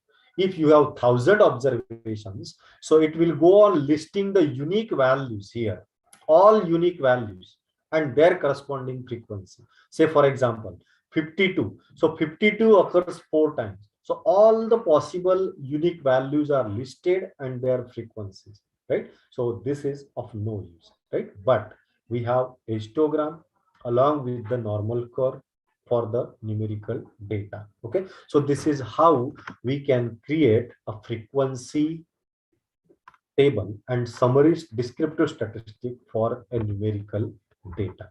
Okay, now in this case, all these measures are important because weight is a numerical variable. So all are important: mean, median, mode, standard deviation, skewness, kurtosis, everything, right? Because these are the measures for the numerical variable only. Okay, now suppose I want to compare more than, I want to describe a descriptive statistic for many numerical variables, right? Again, you can go for the same option. Instead of a single selection, you can select more variables, right? Instead of weight, you can select, say, for example, weight, height, and age, and click OK. So in that case, it gives you summary statistics for weight, height, and age separately, and a frequency table for each, which is of no use, plus the histogram for each numerical variable: weight, height, and age. Okay, so this is how we can create a frequency table. Okay, descriptive statistics using a frequency command. Right now, another way is to describe the numerical data is using descriptive. Okay, so what it gives you, it gives you to summarize the numerical variable. You can compute all these measures, right? And at the same time comparing several numerical variables side by side. So that is why instead of frequency, we can go for the descriptive options. Okay, so let us see analyze, descriptive, and now the descriptive, right? You can select more than one variables here. Okay, and go to options. You can select different value, different measures, skewness, kurtosis. If you want to arrange alphabetically, you can arrange alphabetically also, right? At the same time, if you want to convert these 3 numerical variables as a standardized values, those standardized values are nothing but the z-score values, right? The value variable minus its mean divided by its standard deviation, that is known as a z-score. You can choose this option and it will save the standardized values as a new variable in your data set. Okay, if you click OK, right? So look at this. Now instead of this summary, look at this. Instead of this summary, I have a very decent summary, that is weight, height, and age. How many observations are there? What is minimum in each? Maximum, mean, standard deviation, variance, skewness, kurtosis, their standard errors. Right. At the same time, since I have selected the standardized variable, so if you go to the data set, right? If you go to the data set, so look at this: Z weight, Z height, and Z age, right? So actually what it is doing, SPSS is calculating the z-score value for each selected variable. That is weight minus the mean weight divided by the standard deviation of the weight, right? And the interesting thing is these z-score values, whatever the variable is, the z-score values always lies between minimum minus 3.5 to maximum 3.5, right? Or it may be 4 minus 4 to plus 4, right? So this is just to standardize the data, standardize the variable to some limited values. Okay, so that is known as a standardized values or normal values, normalized values. That is also known as a normalized values. Okay, so this is how we can use, right? Now the next one is explore numerical data. Okay, so explore is to investigate a single numerical variable with or without some categorical variable, right? Now we are moving to another option, that is analyze, descriptive and explore, right? Analyze, descriptive and explore, right? Since I want to compare a numerical data with respect to some categorical data, say for example, I want to compare height and weight with respect to gender. Okay, with respect to gender, you can select here display both. That means statistics as well as plot. If you want only statistics, you can select statistics. If you want only plot, if you want both, you can select that, right? In statistics, you can select the descriptive statistics and a 95% confidence interval for the numerical data. Okay, or plots. So here you can select remove this stem and lip plot, which is of no use here, right? Histogram.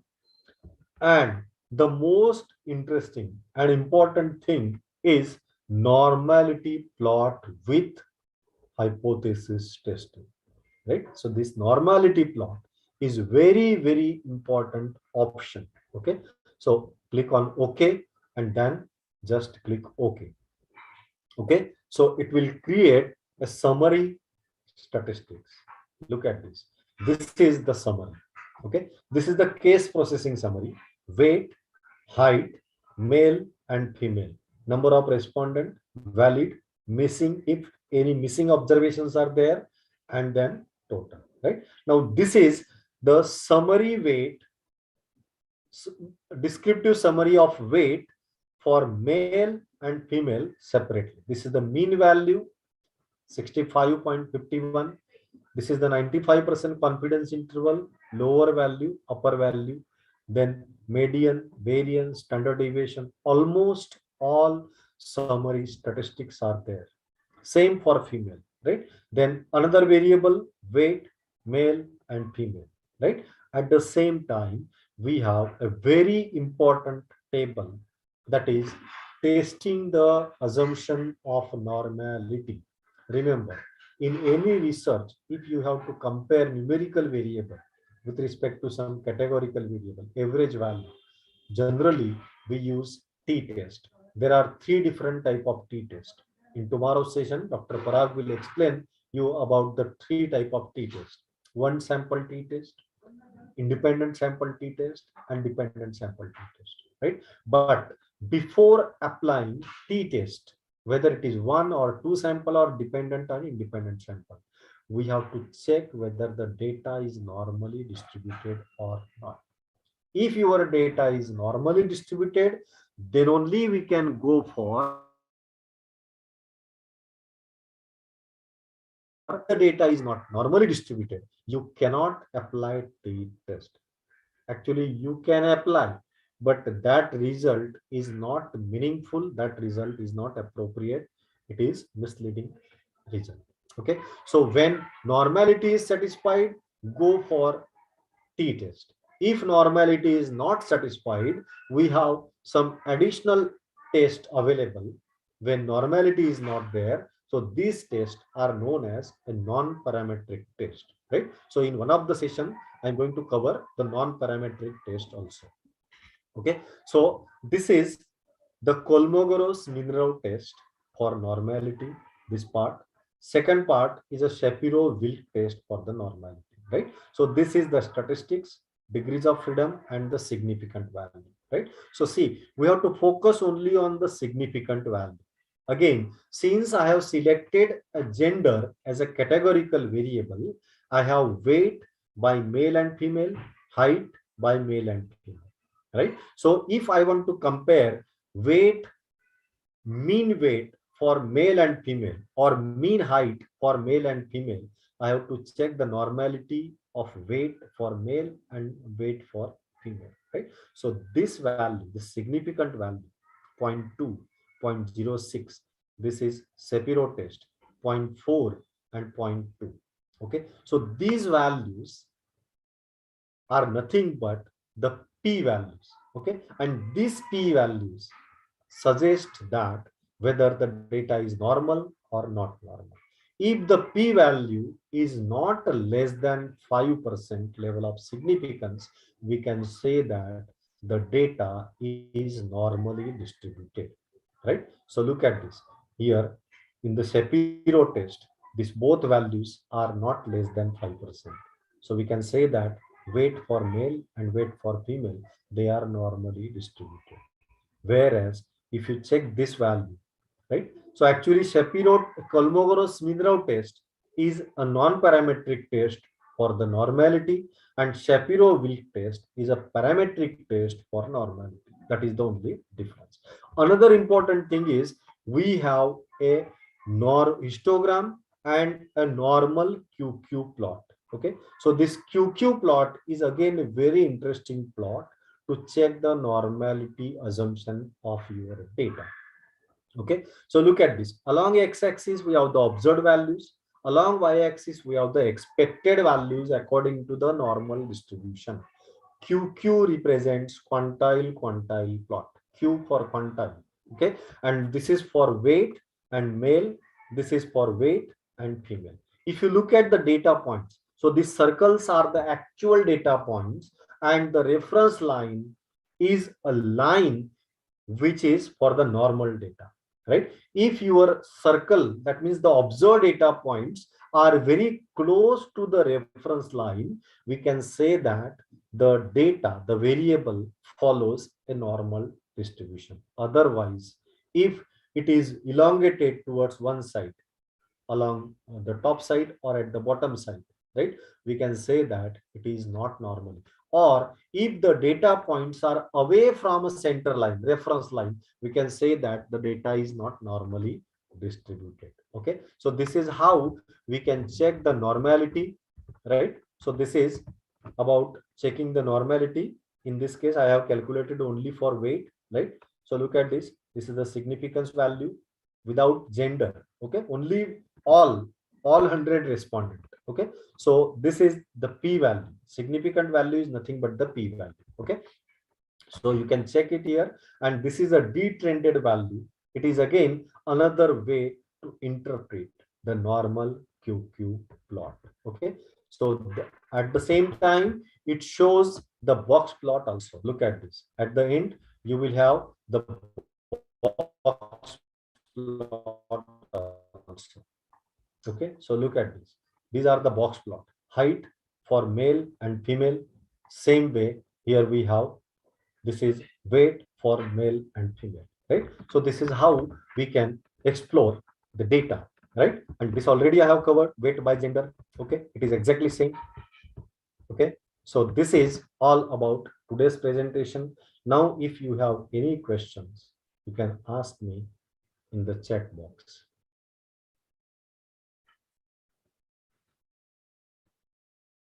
I hope my today's session helped you a lot in your research. It is totally based on hands-on like practice, because SPSS, in SPSS, unless you perform the analysis by your own, I have showed you various options. It is not possible to cover all options in 1.5 hour session. I tried my best to cover all the options. If you have any question, you can ask me in a chat box. So this is Divya. The charts, can we export the chart to the PPT? Yeah, that is a very good and very interesting question. Okay, so look at this. There is a very simple option available. I will show you. Can you see the screen? Not yet, sir. Okay, well, just 1 minute. I will share my screen. This is very interesting because many times we create analysis.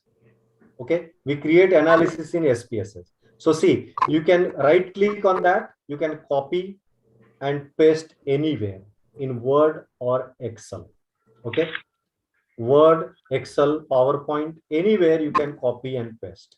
Okay, even you can copy and paste the tables also, right? So look at this. If I select this table, then copy and paste to Word, paste to Excel, and so on, right? But there is one another interesting thing, and that is once you have created the entire analysis. Please make your someone mic is on. Okay, so see, once you created your analysis output in a separate file, say for example, I have exploratory data analysis.spv, right? I can select the entire output from here, right? I can select the entire output or a part of the output. Look at this. Here you can select, just click on that. Okay, or suppose if you want to select only some portion, so just select that. If you want to select more than, you can use control key, right, or shift key. If you want to copy all this content, right, so just select all the output, then right click on that, and then you can use export option, right? This export option is there, right? So this export option, and then you can choose the file here. Look at this. You can choose the file Word, right? Or you can choose the Excel file also, right? Say for example, I want to copy it to a Word file, right? So this is the Word file.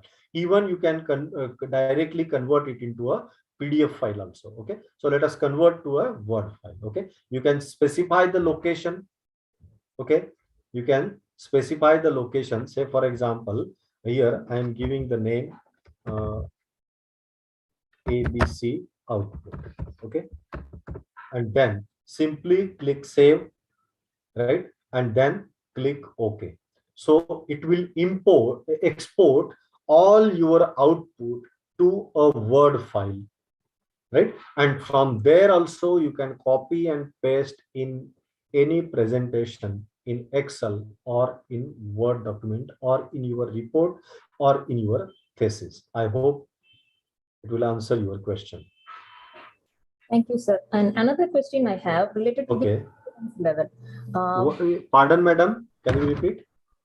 Related to the confidence level, the probability value. Okay, confidence level. Yeah, generally we go with the 5%. Is there any scenarios where it can be altered?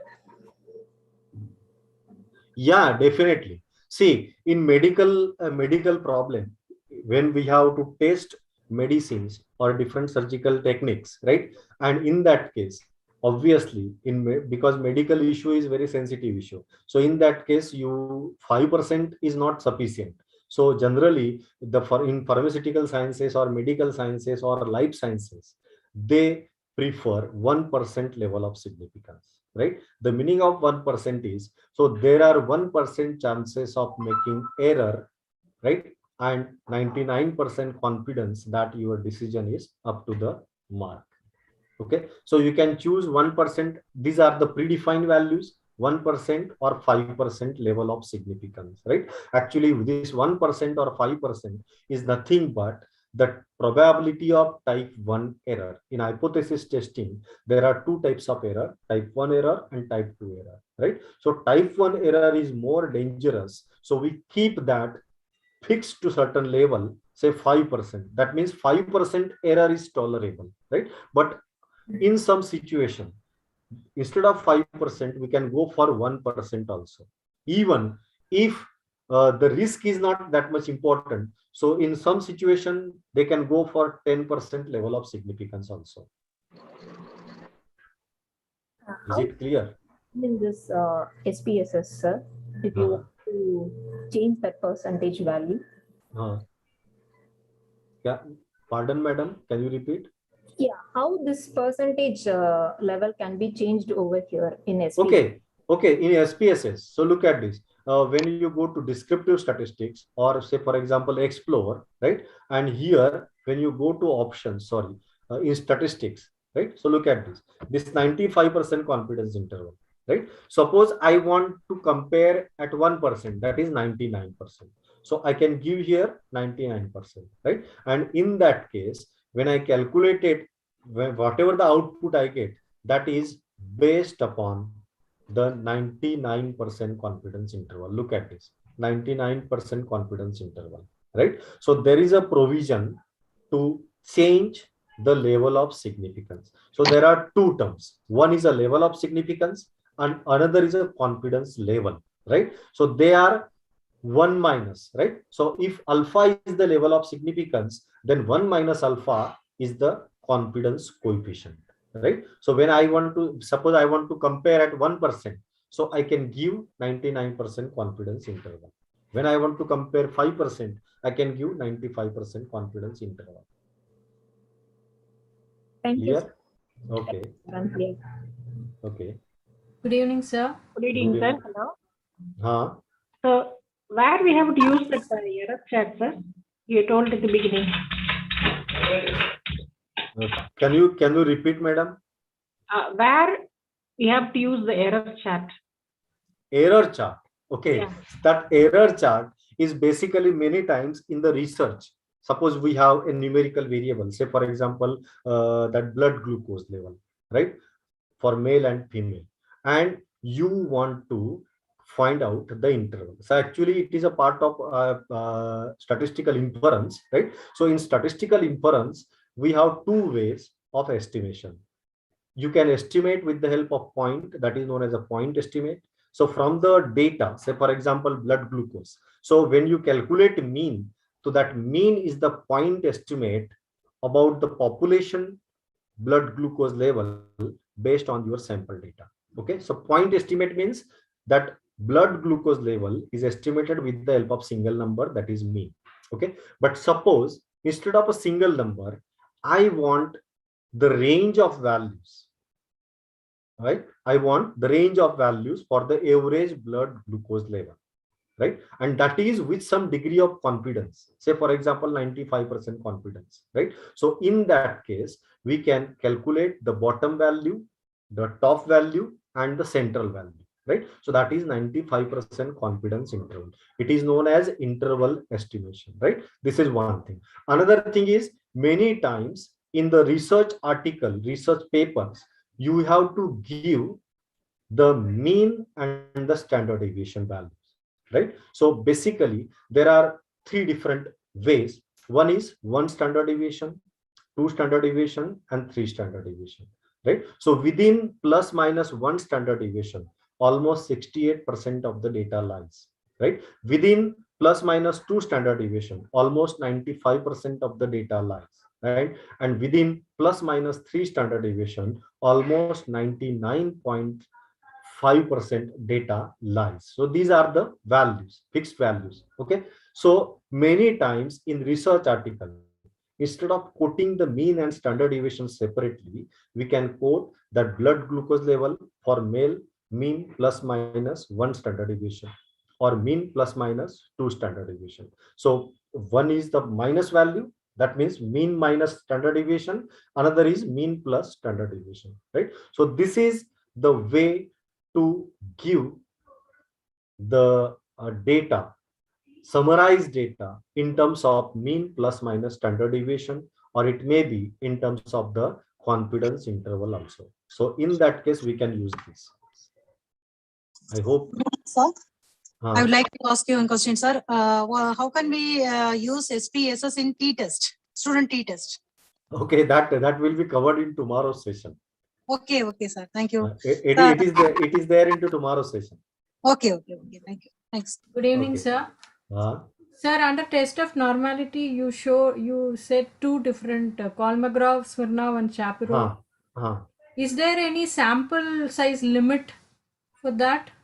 Actually, there is no limit, right? So sample size limit is earlier when we are not using softwares or we are not using computers, and when we have to calculate the t-test with the help of some calculators, right? So at that time we are using small sample and large sample test, right? So you heard about the t-test and z-test, right? So t-test is known as a small sample test, z-test is known as a large sample test, right? So basically, if you observe SPSS or any other software, z-test is a very popular test, but in not a single software z-test is there.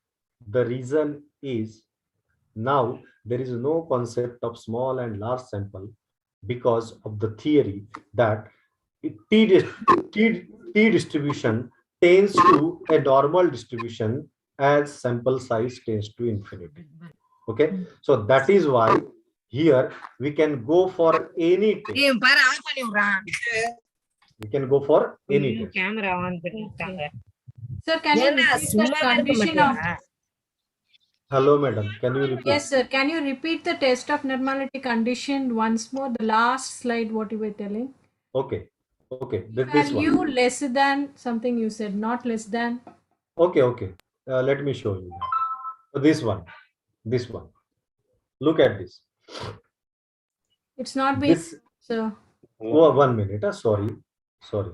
I forgot to share. Okay. This one. Okay. So see, this is one method, Kolmogorov-Smirnov, right? And this is another method.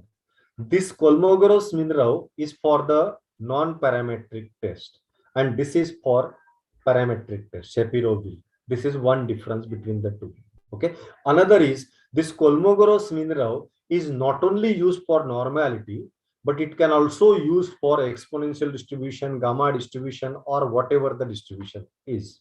Okay, but Shapiro-Wilk test is specifically for testing the normality of the data. Okay, this is one thing. Another is the significant value. So based on the significant value, if the significant value is not less than 5%, then we can say that the data is normally distributed. Is it clear? Yes, sir. Not less than 5% of level of significance. Yeah, 5% is the fixed value. It is the level of significance. Okay. Thank you, sir. It was a informative and very useful for all the researchers, I think. Thank you. Thank you. Thank you. Good evening. Madam. Deepa Kumaravelan, sir. Yeah. Sir, I have one question. So, in my research, I have collected the raw data. So, I have not conducted any test or anything. I have exported from Excel to SPSS. So, what are the initial tests before going for analysis, like frequencies and descriptive analysis? What are the initial tests that has to be conducted to make the data into an error-free?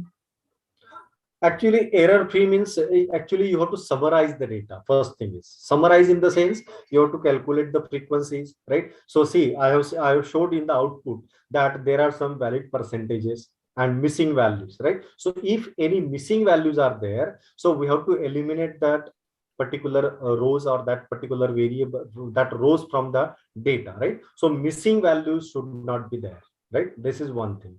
Another thing is error-free means you have to check minimum value, maximum value for each variable. If there is any data entry error, so that can be rectified by the data entry operator only, right?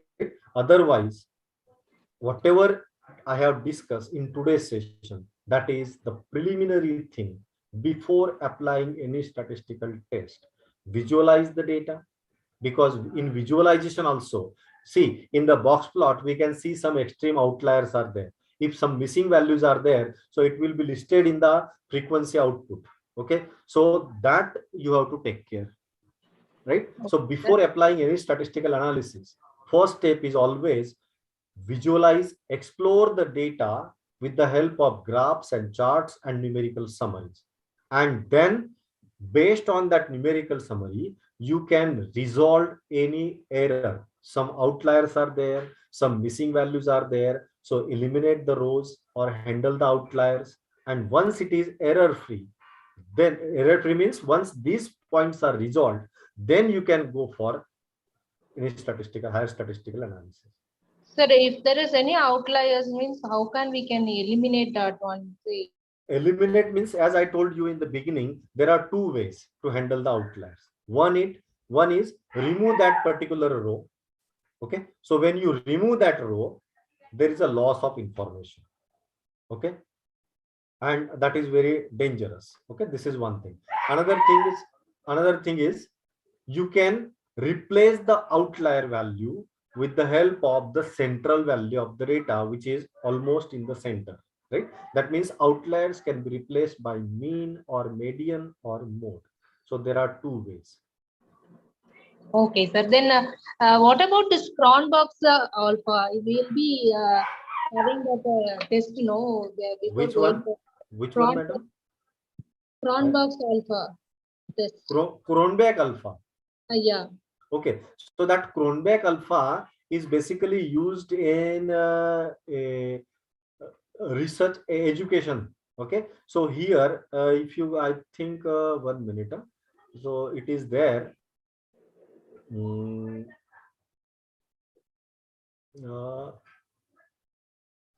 So that for that there is a separate analysis is required, right? So you can do that in SPSS also, right? So that Cronbach alpha, then Kuder-Richardson test is there, right? So you can use that in SPSS also. So that is also for testing the. No. That is actually Cronbach alpha, Kuder-Richardson test. These are just to validate your questionnaire. That is a validity. Retest method is there to validate your questionnaire, whatever the data you have collected, for data validation and data reliability. We can use all these tests. Okay, so that Cronbach alpha, it can be done for all type of questions, like whether it is a categorical variable or it can be scaled. Yeah. You can use for both. Actually, when we have a Likert type of scaling, then on that also you can apply the Cronbach alpha and Kuder-Richardson test. Retest method is there. Split half reliability is there. You can use that. Okay, sir. Any other session for that? How to validate the questionnaire? Actually, it is not planned in this particular session. Okay, sir. Thank you so much, sir. This is a very informative session, and we have learned a lot from you. Thank you so much. Thank you. Sir, continuation to her question. You were talking about replacing the outlier with the average. So do we replace only that figure? Like for example, blood. Yeah. Definitely. There was 1382. Yeah. Only that we will. Only the outlier value can be replaced of that particular variable. Not entire data, right? Okay. Say for example, it may happen that in the weight we have 50th respondent having very high weight, and that is beyond the range. Okay, so you have to replace only that value. Okay, so the rest of the variables will remains as it is. Okay, thank you, sir. Thank you. I hope this today's session will help you to summarize the data. Yes, Madam, sir. Can we conclude? Yes, sir. Yes, sir. We can conclude. I think there are no questions hereafter. Let us conclude, sir. Okay. Okay, sir. Could you please cover 1 minute, madam? Cover experimental design, CRD, RBD, FBRD. Okay. So actually, it is not possible to cover, but we will in one of the session I will be covering analysis of variance one way and two way, right? So one way it is exactly same as CRD, two way it is exactly same as RBD, right? And factorial design, there is a separate session, right? But it is not possible to cover in 1.5 hours. But one way ANOVA and two way ANOVA, one session is there, and that is in SPSS. I will cover that in one of the session. Okay. Okay, madam. Okay, sir. Okay, thank you. Thank you, sir. Thank you for your wonderful session. Today we understood the importance of visual representations for comparing the data. We were also able to understand the representation of data that can be depicted in a colorful way. We also learned about to choose the right types of graphs for like bar chart, histogram, pie charts, scatter plots, etc. for various types of data. We hope all the participants will prepare their research work in a colorful and meaningful way with this session. Today's session gave us an insight about various types of graphs, and we are sure that the participants would have highly benefited. You patiently explained us about normal distributions and descriptive analysis on behalf of IQAC. I thank you very much, sir, for your session on exploratory data analysis and graphical representation, and also for sparing your valuable time and being with us. Thank you so much, sir. We will be meeting again and tomorrow's session. Thank you so much. Thank you, madam. Thank you all. Thank you, participants. We will meet tomorrow at 4 p.m. Thank you.